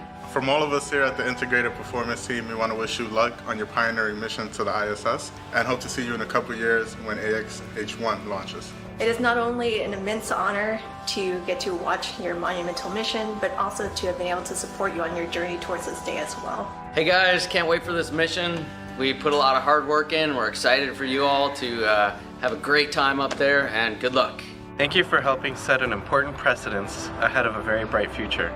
Good luck, AX-1 crew. Let's conquer space. Hasta pronto. Woo! We want to send you all off with good wishes in this incredible journey. Godspeed. It has been such an honor to watch and support you guys as you prepare for this moment. I'm so proud of each one of you for the dedication, the long hours, and the hard work you put into making this a meaningful mission. Hello, Axiom astronauts. Thanks for stepping up to the plate for this amazing journey. You guys have trained hard. You've waited a long time, and this is now happening. Safe travels on this historic mission for the first private astronauts to go to the ISS. It's happening. Wave to us from up above because we'll be thinking of you from down below. We're the Axiom safety team. We just want you to know that we are really proud of you and we've got your back. We're wishing you a safe and successful mission, and we'll see you when you get back on the ground. Hi guys, we're the Axiom Soft Goods team, and we just want to wish you a good mission and get back safely. It's a real pleasure to be talking with you guys right now, and we're super excited for you. I'm here to cheer you on along with the entire Crew Systems team. Yay. Thanks for everything you're doing.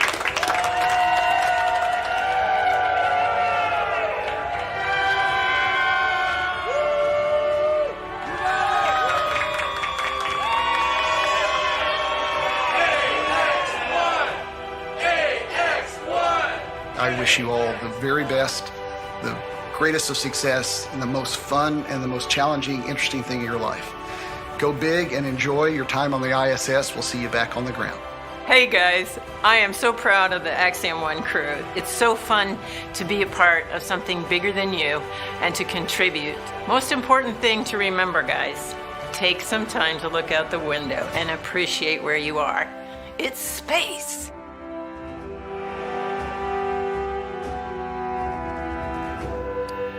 We're T-minus 31 minutes and 40 seconds, counting down to the first all-private astronaut mission to the International Space Station. A few minutes ago, Falcon 9 propellant loading began on time at T-minus 35 minutes. RP-1 fuel loading is underway on both the first and second stages. Liquid oxygen loading is underway on the first stage. Now we'll finish up fuel loading on the second stage at about T-minus 20 minutes. Doesn't take very long. And then we'll begin loading liquid oxygen on the second stage at about T-minus 16 and a half minutes. We'll continue propellant loading on Falcon 9 up until about T-minus 2 minutes. Now, speaking of propellants, the Dragon spacecraft was loaded with its propellants about a week and a half ago, just a few miles down the road from the launch site at what we call Dragonland. In order to fly, Dragon needs a fuel and an oxidizer. Start of stage 1 cryohelium loading. For the fuel, we use monomethylhydrazine, or MMH, and nitrogen tetroxide, or NTO, for oxidizer. Now together, these propellants feed the Draco engines that will maneuver Dragon on orbit, changing its attitude, raising its orbit to get to the space station. But that propellant also serves a second purpose, and that would be to use in the 8 Super Draco engines that would power the launch escape system in an escape scenario. But right now on pad 39A, nice view of Falcon 9 with Dragon there. You can see the crew access arm has retracted away from the Dragon spacecraft. The 4-person crew is inside Dragon right now. The launch escape system is armed. Propellant is going into the Falcon 9. So since we are at this stage with the launch escape system armed, that means the 8 Super Draco engines inside the Crew Dragon are ready, if needed, to launch the capsule away from the Falcon 9 rocket in an instant, should there be any kind of emergency associated with the rocket or the pad. We have the ability to use a launch escape system right now if it was needed. A couple other status items. Weather, as you can see, looks good. Probability of violating the launch commit criteria is less than 10%. The only thing we're watching is wind gusts, but we believe, having seen the wind for the last several hours, everything continues to look good. That should not be an issue. Weather is also good in the Atlantic Ocean should we need to use a launch escape splashdown site for the Dragon capsule. We've also got upper altitude winds we've been checking out. Balloons have been released by the range here recently. We continue to look good for upper altitudes as Falcon 9 flies through the periods of maximum dynamic pressure. And finally, on the range, of course, we have cleared the danger areas, the hazard, the caution areas. Everybody's out of there except the 4-person crew up in the Dragon capsule, very top of the rocket you can see in the picture.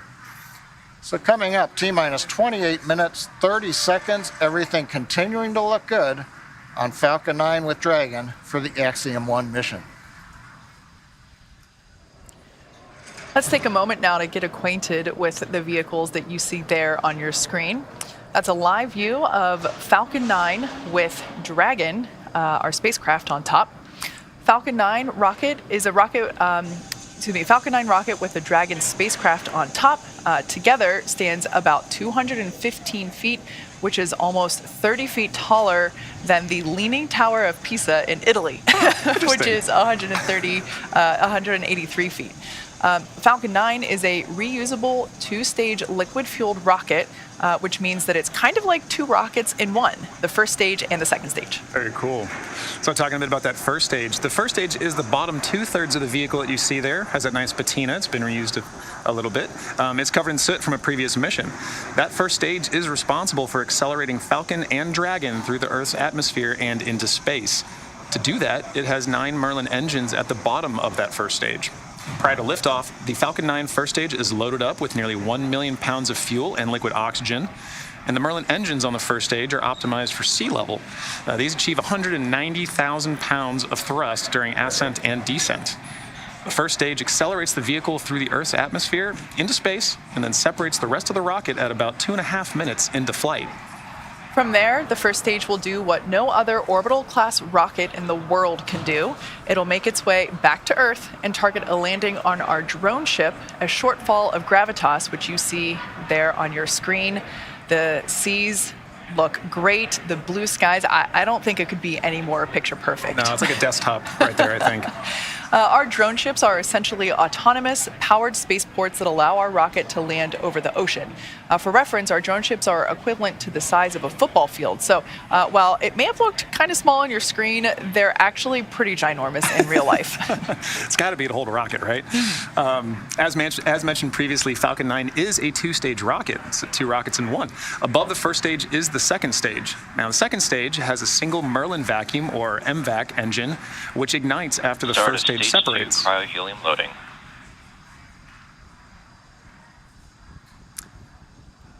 Now, the second stage is essentially a smaller version of the first stage, and whereas the first stage is designed to power the vehicle out of Earth's atmosphere and the forces of gravity, the second stage is specifically designed to operate in the vacuum of space.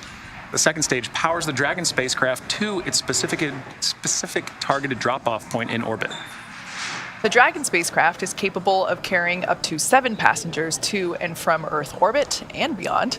But for today's mission, it is carrying 4 members of the Axiom-1 crew.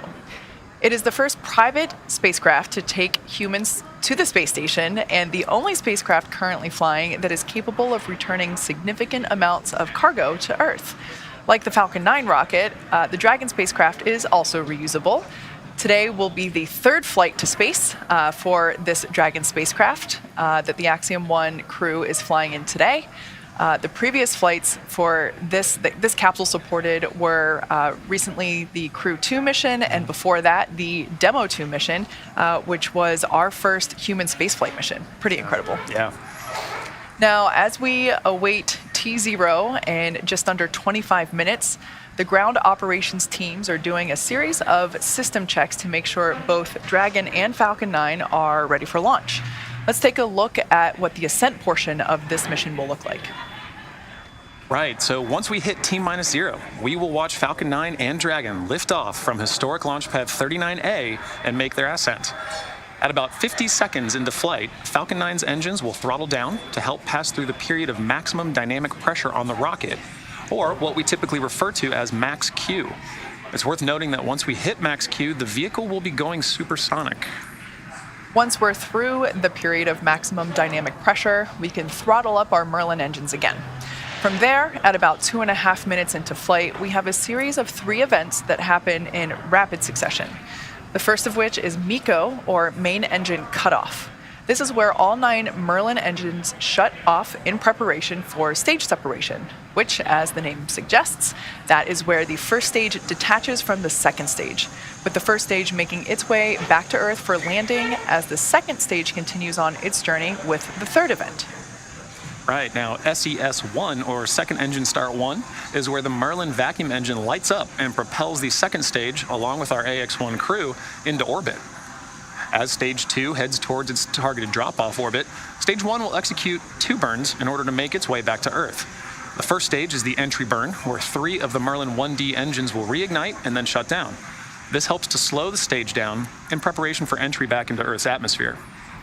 While the first stage is heading back to Earth, the second stage will cut off its singular Merlin engine that was ignited right after stage separation. Once this happens, we'll wait for confirmation of good orbital insertion.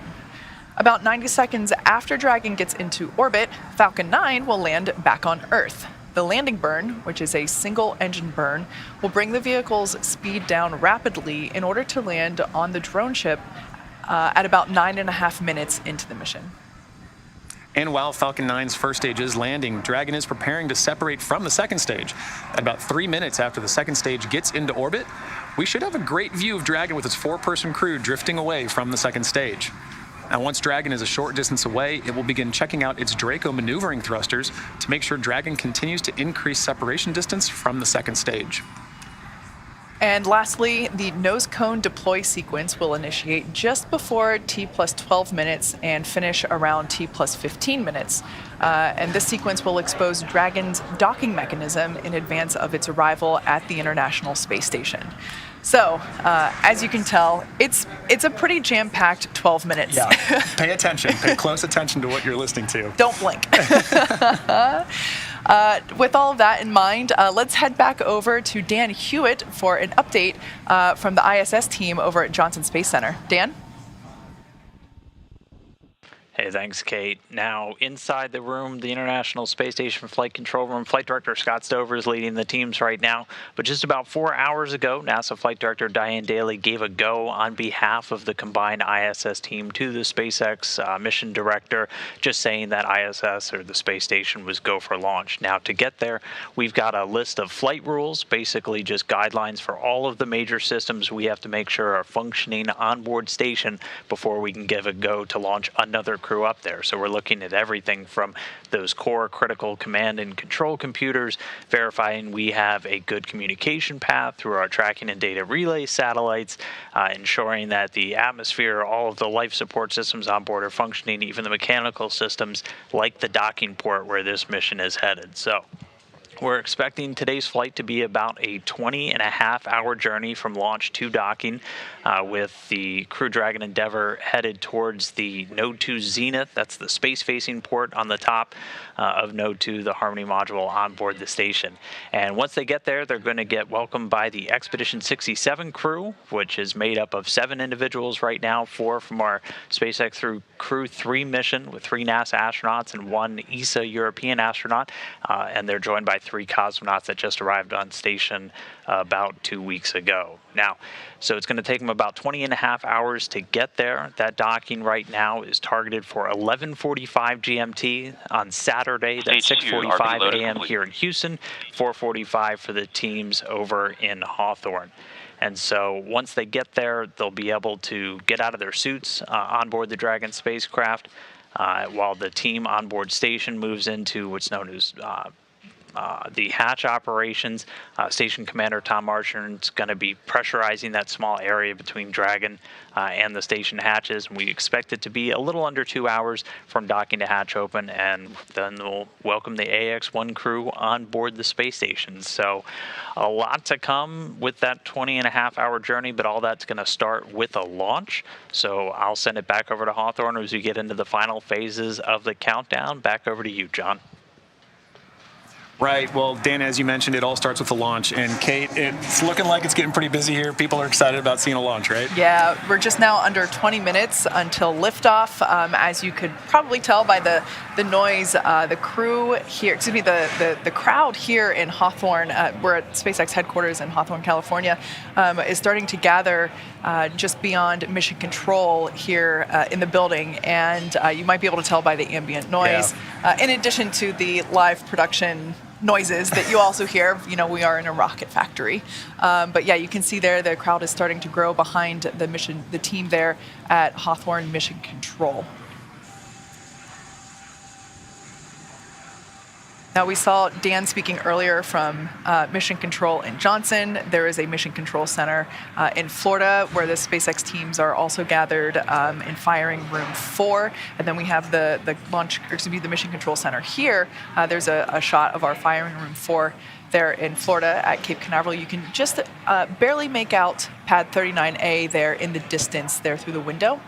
Might be wondering why all the different mission control rooms. The one in Johnson, as Dan was saying, that's really mission control for the International Space Station and those operations. The control room that you see there is for everything leading up to launch. As soon as Falcon 9 lifts off, responsibility and control transfers to Mission Control Center here in Hawthorne. So just a quick explanation for why so many rooms with computers. Exactly. Yeah, and in addition to all the teams gathering here, we've got teams of our own gathering in Houston at Axiom headquarters. You can see there on your screen Axiom Mission Control with the lovely Axiom family behind them looking in proudly. All right, well, Dan mentioned that, first we have launch, then we got rendezvous and docking, and then we've got 8 days of jam-packed activity on the ISS. So busy. Yeah, and docking day it's not just a ride to space, right? You get up there, you open that hatch, and crew is working. I got a little chance to look at some of their timeline, and as soon as they open that door, they are getting invited in, they are getting trained on some emergency procedures, and then stepping right into payload activities, stowage transfers, and just generally getting acclimated, but they're working before they go to sleep, and the work doesn't stop there. It sounds a lot like everything leading up to launch itself. Everything is scheduled, planned. Even, we know that even sleep time is scheduled on the ISS. And something that's incredible to me is that not only do you have work to do, your science experiments and that kind of stuff, not only do you have to get some sleep, or you can, you also have to exercise, right? Yeah. The exercise time, which can be a couple hours. Stage 2 LOX load has started. All right, so good news there. We have begun LOX load, liquid oxygen loading on second stage. So that is currently underway for first and second stage, as well as loading of RP1, which is our fuel on both first and second stages. Right. Right, and again, some of those things that he talked about, it's all following a timeline, right? And we are listening for those important cues along the way that we're hearing on these nets or on the loops, listening for where are we along in that timeline so we know exactly where we are in terms for launch as we count down at just T-15 from launch. Yeah, so I'm looking at my dashboard here. It looks like fuel load on second stage is now complete. So we're beginning that LOX load as we just heard. LOX load and fuel load continues on first stage. Axiom crew continuing to wait, following along with everything happening there with the touchscreen displays there above them, as well as their tablets strapped to their legs. Right.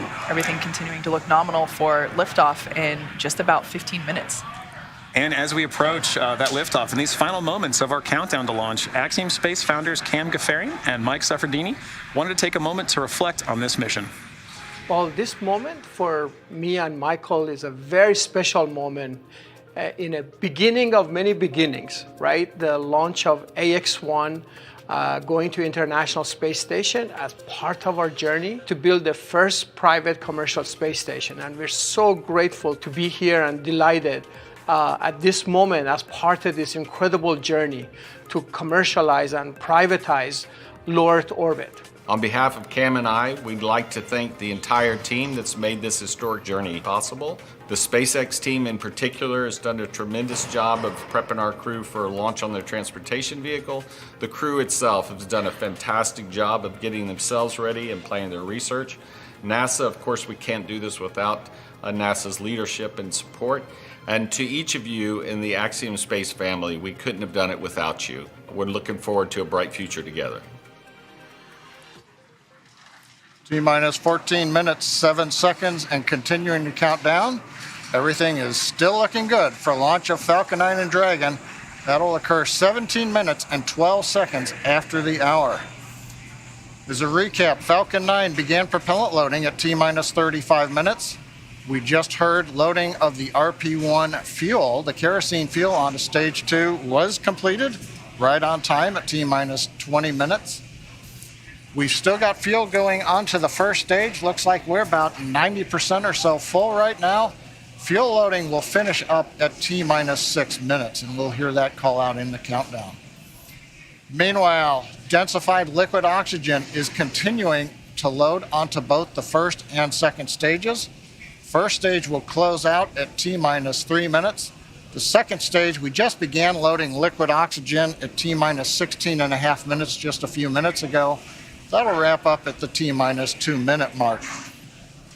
Now we load the liquid oxygen as late as we can in the countdown.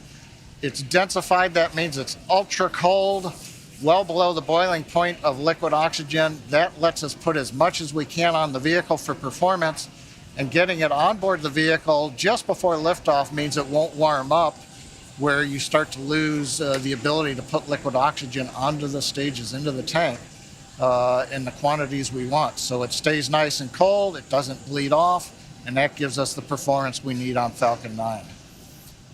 Continuing on, Falcon 9, checkouts of the thrust vector controllers, what we call TVC wiggles, you may hear that term, they're coming up. We're also going to be doing throttle valve checkouts on the Merlin engines. That helps control the power of the engines as we go through flight. For example, you hear a throttle down or throttle up as we prepare for the period of maximum dynamic pressure. As we come up on the 12-minute mark, the range continues to be go. Roadblocks are up, all the hazard areas are clear. Airspace, sea space is good. The weather is go. Beautiful shots you can see here, blue skies. I'm looking forward to some great views from the cameras as we head into space. And then finally on the Dragon side, the Dragon mission director and team, they're reporting no issues. We've done the communication checkouts with the crew. You can see the crew access arm has retracted into the launch position. You can see Dragon now with the strung back of the transport erector and the umbilicals going to Dragon alongside of it. We've also armed the launch escape system, and obviously the crew is strapped in the Dragon capsule and they're ready to go. Final instructions of the crew will come in about a minute and a half at T-minus 10. We'll listen to that. The crew displays will be configured for launch, and that setup will give the crew insight into how the launch is proceeding, and it provides constant updates on vehicle health. At T-minus 5 minutes, we'll be in the terminal count for Dragon. Dragon will transition to internal power, going to its onboard batteries and off of the external ground power. We're going to hear continued callouts on the countdown net as we go from T-minus 10 to 0, and then as we fly after T0 and liftoff, we'll hear callouts as we head into space. And that'll be letting the crew know as they reach each of the milestones. Now, next big event coming up at T-minus 10 minutes is we're going to do launch commit criteria, and final instructions will be going to the crew. One other thing that you will hear is during ascent, you may hear 1 Alpha, 1 Bravo, 2 Alpha. These are launch escape states. As the Falcon 9 flies, if a launch escape was required, the crew on board knows where they are passing various points in the countdown, and that would tell Dragon what sequence of events to execute to come off of the Falcon 9 and bring the crew back safely down under the parachutes in the ocean. Right now, T-minus 10 minutes. Let's listen in to the countdown now. Dragon, SpaceX, confirmed crew displays are configured for launch. SpaceX Endeavour, we confirm they're configured.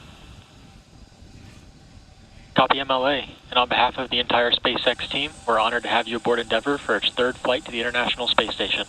Axiom-1 marks a new step in commercial spaceflight and research. We wish you a great mission, good luck, Godspeed, and enjoy the ride. Thanks for those words, Arthur. I've got a few of my own. I'm going to let my crewmate Eitan say it first, though. שלום. כמה ימים לפני שאנחנו מציינים את המסע הגדול שלנו לחירות, and a few minutes before launching on this journey, I wish to share with you the words of the Greek poet Constantine Cavafy that well describe the perspective of our marvelous crew.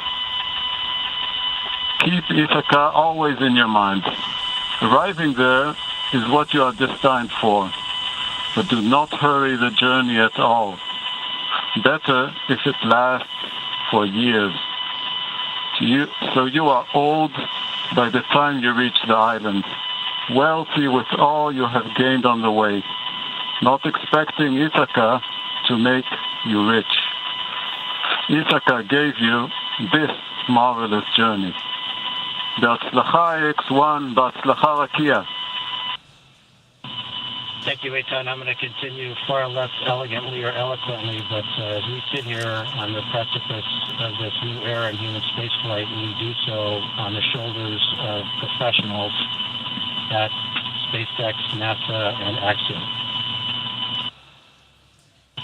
We want to thank all the teams at SpaceX, Falcon 9, Dragon, the launch team, of course, closeout team, all of the folks in mission control, and of course our training teams.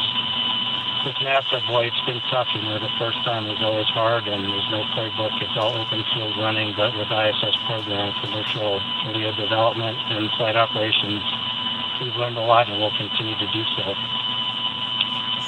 We want to thank Cam and Seth for their vision, but especially all the people at Axiom for putting this mission together with the minor miracles that they performed. All of you, make no mistake, are the men and the women in the arena. Your faces are marred, if metaphorically, by the dust, sweat, and blood, and you strive valiantly. You will have no place with the cold and timid souls who know neither victory nor defeat. The crew of the great ship Endeavour is ready to sail her proudly, Arthur.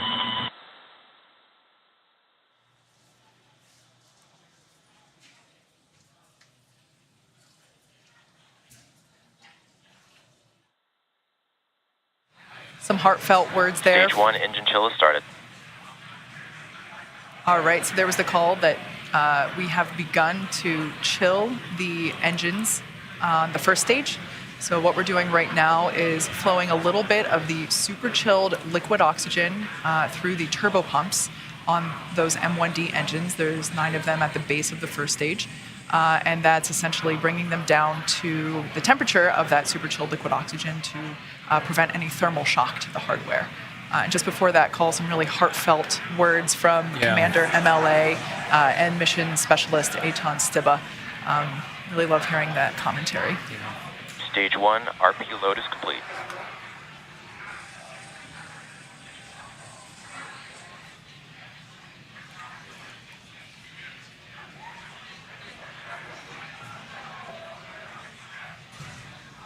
At this point in time, fuel is fully loaded on both the first and second stage. LOX loading continues on both stages.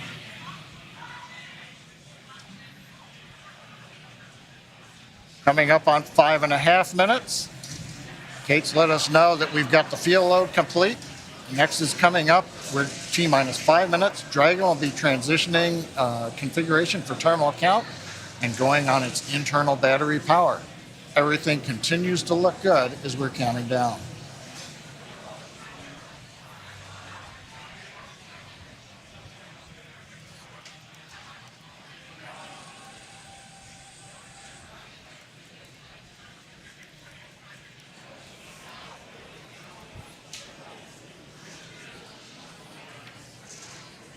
Dragon is in configure for terminal count. Falcon 9 tanks are pressing for strong back retract.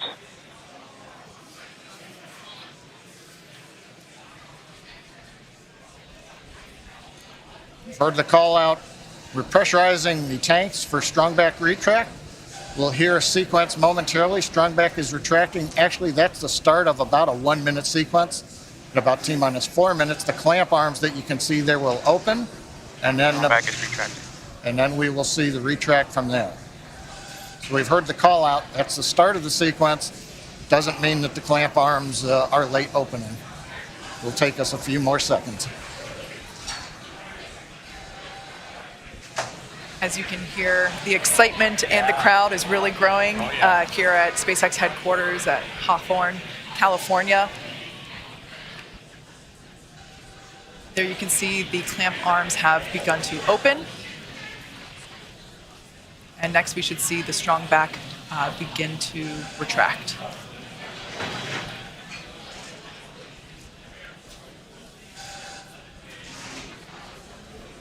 This structure is what we basically use to transport the fully integrated vehicle to and from the hangar to the launch pad. And there you can see that strong back retraction has begun.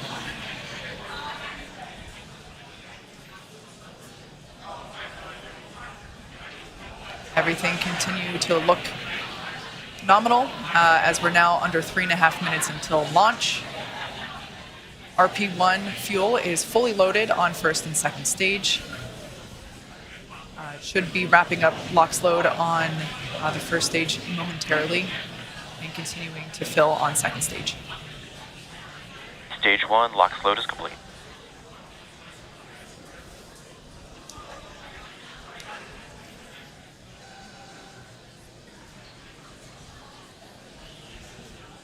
We're under 3 minutes until liftoff of the Axiom-1 mission. Dragon is in terminal count and is on internal power. All right, there we heard that Dragon is on internal power. As I was saying, we're getting close. The crowds are growing. The excitement is palpable. You can see there on the left-hand side of your screen, Mission Control here in Hawthorne, California, just behind where John and I are. And then on the right-hand side, that looks like Axiom Mission Control. That looks like Axiom Mission Control in Houston, Texas. Everybody's waving and saying, hey.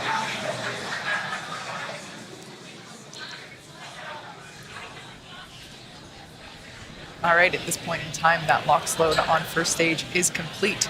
So the first stage is now fully loaded with all of its propellant. LOX load on second stage continues.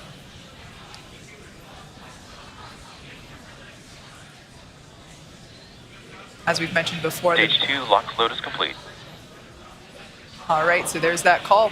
At this point in time, Falcon 9 Dragon is in auto idle. Dragon is fully loaded with all of its propellants, nearly 1 million pounds of that propellant. Next event coming gas up closeout has started.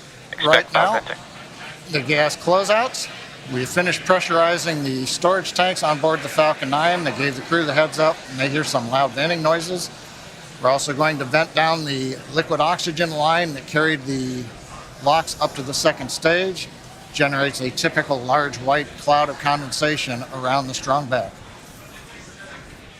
Big event coming up now, T-minus 1 minute, all the flight computers take over. Let's listen in to the last minute of terminal count. FTS is armed, Falcon 9 is in startup, and now controlling. Dragon is in countdown.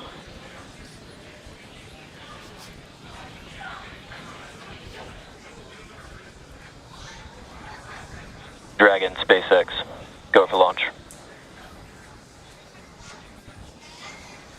SpaceX Endeavour, we acknowledge, go for launch.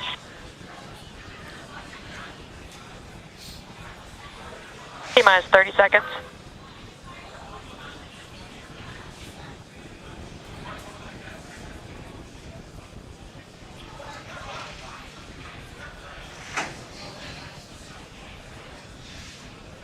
T-minus 15 seconds. 10, 9, 8, 7, 6, 5, 4, 3, 2, 1, 0. Ignition. Stop. Go Falcon, go Dragon. Godspeed, Axiom-1.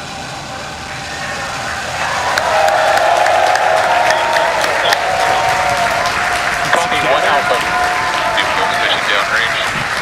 Together, a new chapter begins. Godspeed, AX-1. Stage 1 propulsion is nominal.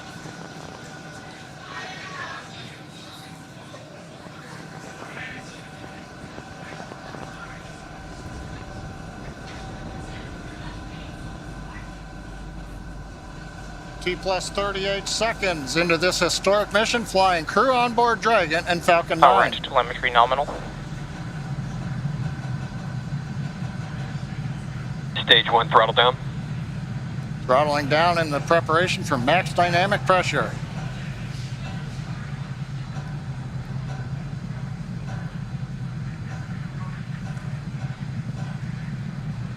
Falcon 9 is supersonic.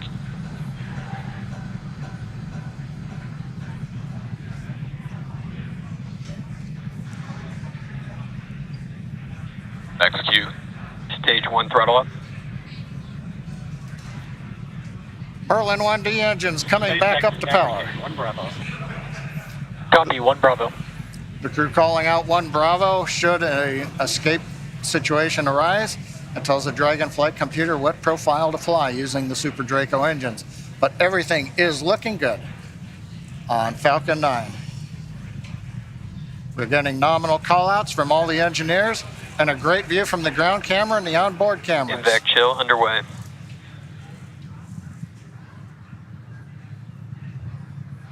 Beginning to chill in the second stage turbo pump in preparation for its ignition, coming up in just over half a minute from now. Coming up on about 3.5 G's acceleration for the crew. We'll begin throttling down the Merlin engines to hold that level of acceleration.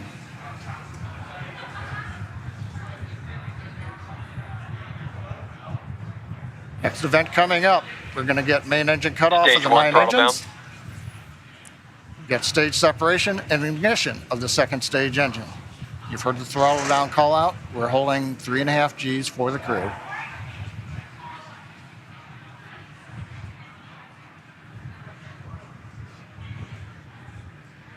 And Miko. Stage separation. Copy 2 Alpha.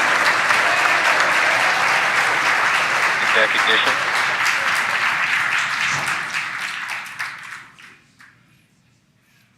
Successful stage separation and ignition of the second stage engine. On the left, the titanium grid fins beginning to slowly deploy.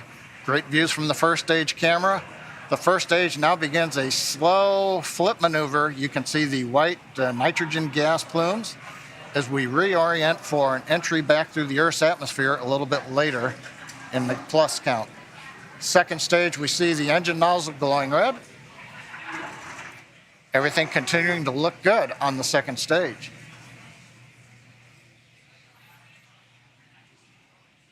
We should be hearing call-outs coming up to the crew here shortly on how the trajectory is looking.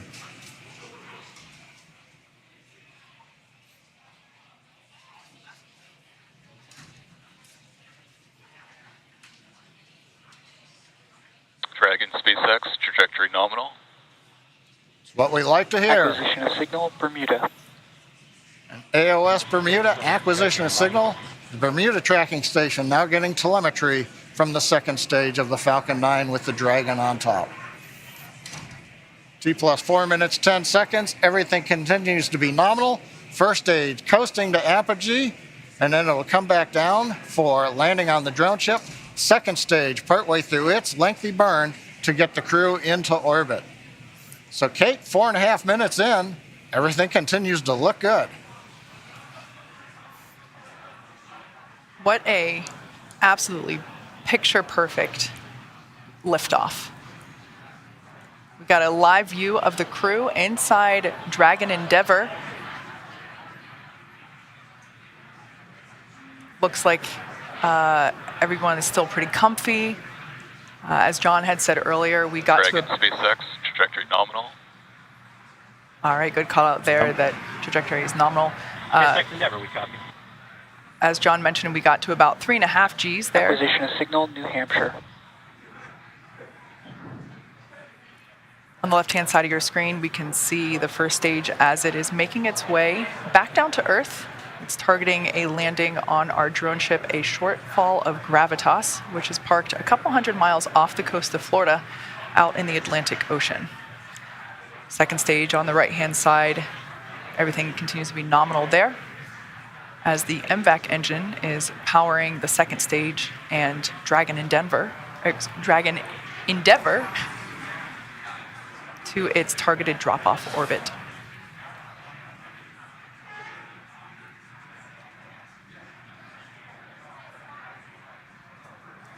Absolutely beautiful views of both the first and second Dragon stages. SpaceX, trajectory nominal. SpaceX Endeavour, we copy. All right, so coming up in about a minute and a half, the first stage will execute the first of 2 burns required for today's landing attempt. At about T plus 7 minutes and 30 seconds, we'll see the entry burn begin. That's where the first stage will ignite the center engine first, and then a couple seconds later, ignite 2 more engines, so a total of 3 engine burn, which will last about 29 seconds. The entry burn slows the vehicle down significantly as it re-enters back into the Earth's atmosphere. The first stage sees high drag, which scrubs roughly 70% of that velocity by the time that the landing burn begins. Stunning view where you can see the curvature of the Earth there on the left-hand side. Dragon, SpaceX, trajectory nominal. SpaceX Endeavour, we copy. There you can see the nitrogen gas thrusters. So that's the puff of gas that you see there occasionally. That's used for attitude control systems. We also utilize those grid fins that you see. There are 4 of them placed around the booster. And those grid fins also help steer for a precise landing, either at Stage 1 entry burn startup. Stage 2 flight. All right, there we can see that entry burn has begun. We are targeting a landing on our drone ship, a shortfall of gravitas today. Everything continuing to look nominal with trajectory and MVAC performance there for our second stage on the right-hand side.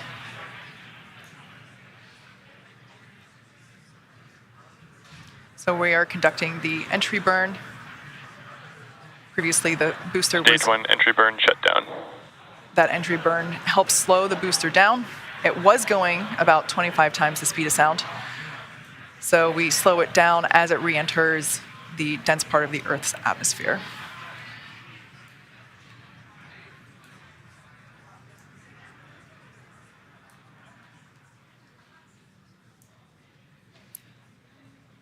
The next event is second engine cutoff, or SECO-1, as you see it there on the timeline at the bottom of your screen.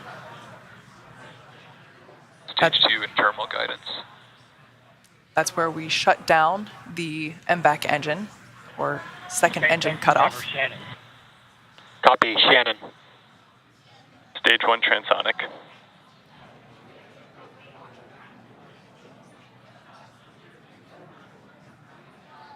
Note that our landing burn and second engine cutoff will occur about the same time. Shut down. All right, we got a live view of the crew inside Dragon Endeavour there on the right-hand side of your screen. Stage 1 landing burn. Landing burn has begun for the first stage. SpaceX, nominal orbit insertion. All right, great news there. Dragon Endeavour, nominal orbit insertion. SpaceX Endeavour, we copy, and it's great to be here. 0G, and we feel fine. Stage 1 landing leg deploy. SpaceX Dragon launch skip system disarmed.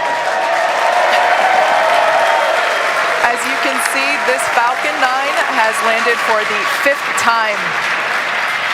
All the while, great commentary there. Landing confirmed. While we can confirm the landing. Signal Newfoundland and loss of signal unaffected Cape. Confirmed landing there of the first stage booster. Also, almost simultaneously, great news for the second stage. We heard that there was nominal orbit insertion for Crew Dragon Endeavour. There you can see a live view inside our Dragon. Looks like the crew is beginning to adjust to 0G. And if you look at the right-hand side corner, it looks like we can see the 0G indicator. You know, that was one of my... That was one of the things I really wanted to see, what they were going to bring for their 0G indicator. So I can't wait to see what comes on. It looks... I can't quite tell. Pokemon? Maybe. Okay, well, hopefully it'll come into closer view. Yeah, but and if not, we'll get to ask them later, hopefully. Yeah, great to see the crew here again, starting to really getting their first taste of microgravity. Yeah. Oh, it has ears. Oh, it's a bunny. Is that like Thumper? I think it might be. I think that's Thumper from Bambi. Love it. So right now, the second stage is basically preparing for Dragon separation. The next step now that, as we said, Dragon has nominal orbital insertion, the second stage and Dragon will separate. Views there of our MVAC engine now shut off, no longer glowing that lovely shade of orange.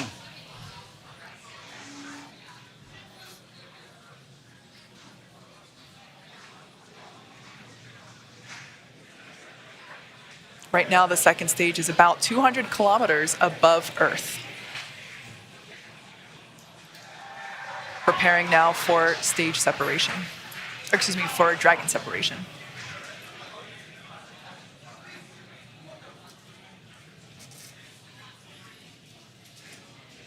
For those of you that have just recently joined us, we had an on-time liftoff of the Axiom-1 crew. They are now in space and coming up to separation from second stage, at which point they will then begin to make their journey, continue their journey to the International Space Station.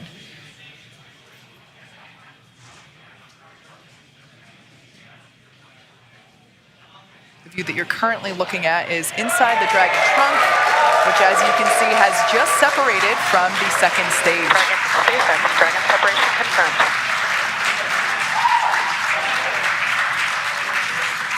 On behalf of the Falcon 9 team, welcome to space. Thanks for flying Falcon 9. You guys enjoy your trip to that wonderful space station in the sky. Do some great research for us. We'll look to see you back here underground. Now stand by for some words from LD. And MLA and the rest of the crew Endeavor, glad we got to have some fun this morning. We'll probably be calling an early weekend over here at the Cape. Pass you over to Anna and the team. You'll be in good hands. Godspeed, Endeavor. Enjoy the rest of your flight. Cheers. Hey, Mark. It was a lot of fun. I venture to guess we had a little bit more than you did. We thank you and your launch team, Girth, you and the Falcon 9 team. It was a hell of a ride, and we're looking forward to the next 10 days.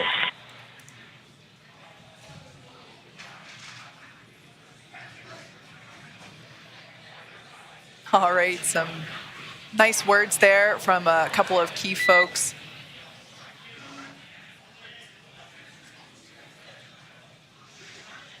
Our first Quindar tone of the mission. Yeah.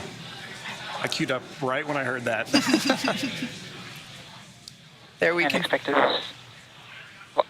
loss of signal, Bermuda and New Hampshire. There we can see Dragon Endeavor on its way to the International Space Station. It has separated. There's a view Dragon inside. SpaceX, we had nominal dehumidifier activation and service section Draco checkouts.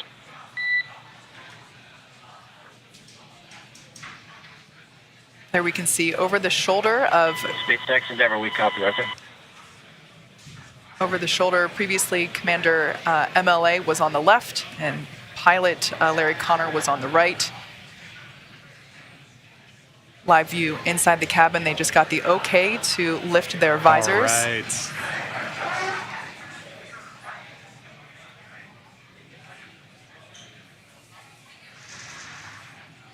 All right. So we can see that everyone is in space. Yeah. We can see that zero-G indicator floating around. Great view there of Dragon Endeavor. Now in space with the Axiom-1 crew on their way to the International Space Station. Yeah, I mean, this is a day of firsts. You know, this is my first time getting to participate in a launch like this. This is the first for Axiom. I mean, this is a first for spaceflight. And it's just wonderful to see such a picture of perfect launch. It really was. We saw the landing and we saw orbital or zero-G insertion at the same time. I mean, that was perfect. Yeah. It was wonderful to see. All right, well, as I just said, today's launch is one for the history books. So to punctuate this milestone that NASA and commercial companies are able to achieve together, we go now to Kennedy Space Center, where Megan Cruz is with NASA's Kathy Leaders.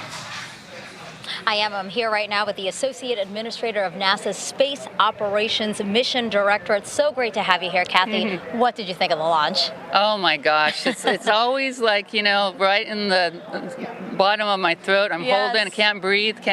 Yes. But what a beautiful, beautiful sight. Yeah. So good to see it. I want to tell everybody working Artemis 1 wet dress, we're off the range. We're off the range for Axiom 1 and we can get moving. But you always want to hear the engine cut off. You always want to hear that second stage engines lighting. You always want to hear, you know, each of these stages, and we need to just keep carefully working through the different steps to get that crew there to the International Space Station safely. Yeah. What does Axiom 1 represent? Axiom 1 and also future private astronaut missions to the International Space Station. Hey, you know, NASA's original goal was to enable commercial industry. That was actually in our original Space Act agreement. And so here we are, you know, 60 years later, enabling that through our missions. And so I just feel like this is a culmination of 60 years of work for us. And here we are once again getting to see,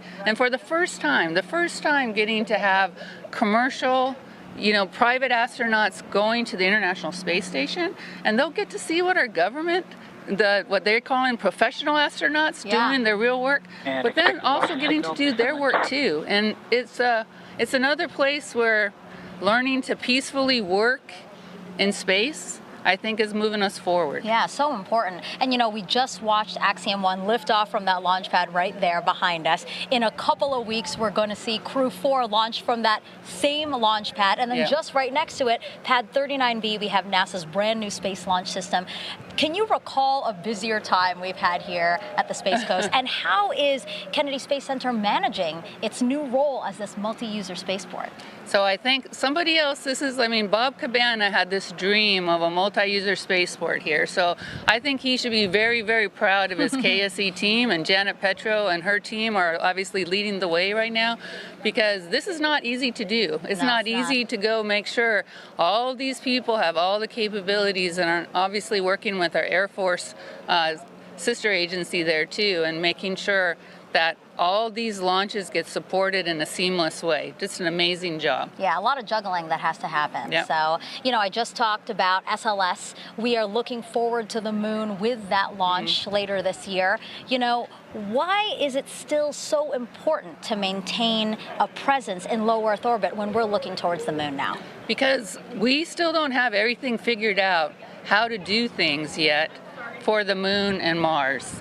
And really, the cheapest place for us to see a differential gravity environment and for the long term is still LEO. Yeah. And so we've got to continue to do these long duration flights, keep doing our medical protocols, keep doing our physical protocols, keep testing out our equipment through those long duration missions. It's the only place where we can do that right now. Yeah. And so we still need to be able to have this kind of a test bed for us to be checking out and proving our protocols, our research, our technology before you go put somebody in a rocket that's going to go to Mars, right? Yeah. So just like always, we prepare, we get ourselves ready, and a low Earth orbit destination is a perfect place to do that. And again, how does us fostering commercialization efforts in space, how does that free us up to pursue these other dreams that we have as an agency?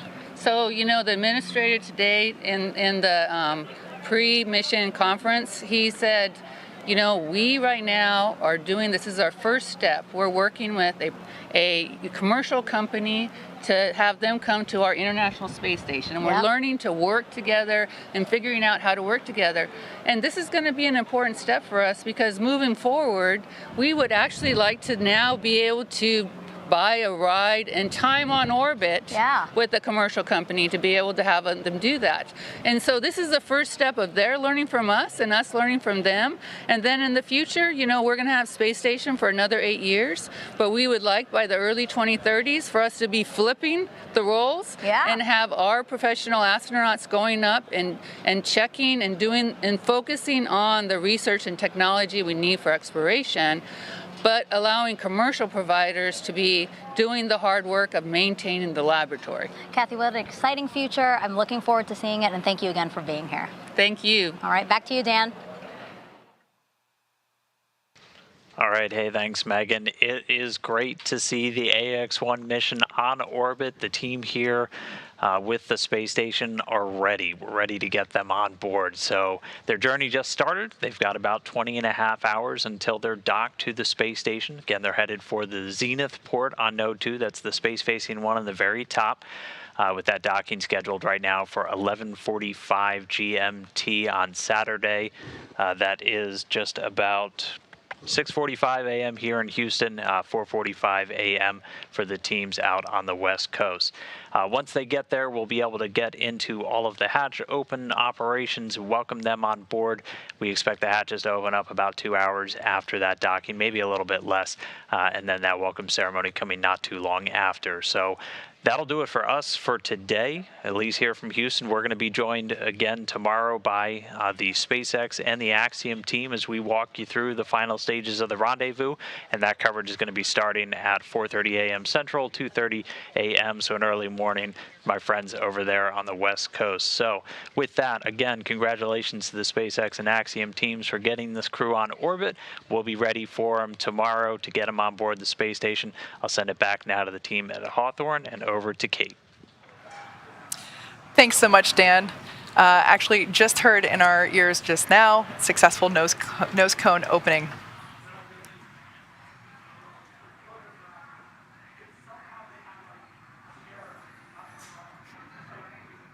All right, so that was basically the last physical step for this morning. So that we're going to start wrapping it up. Now, over the next 20 hours, Dragon will execute a series of burns to gradually raise and line up the AX-1 crew for docking with the International Space Station in what we refer to as the activation and rendezvous phase of the mission.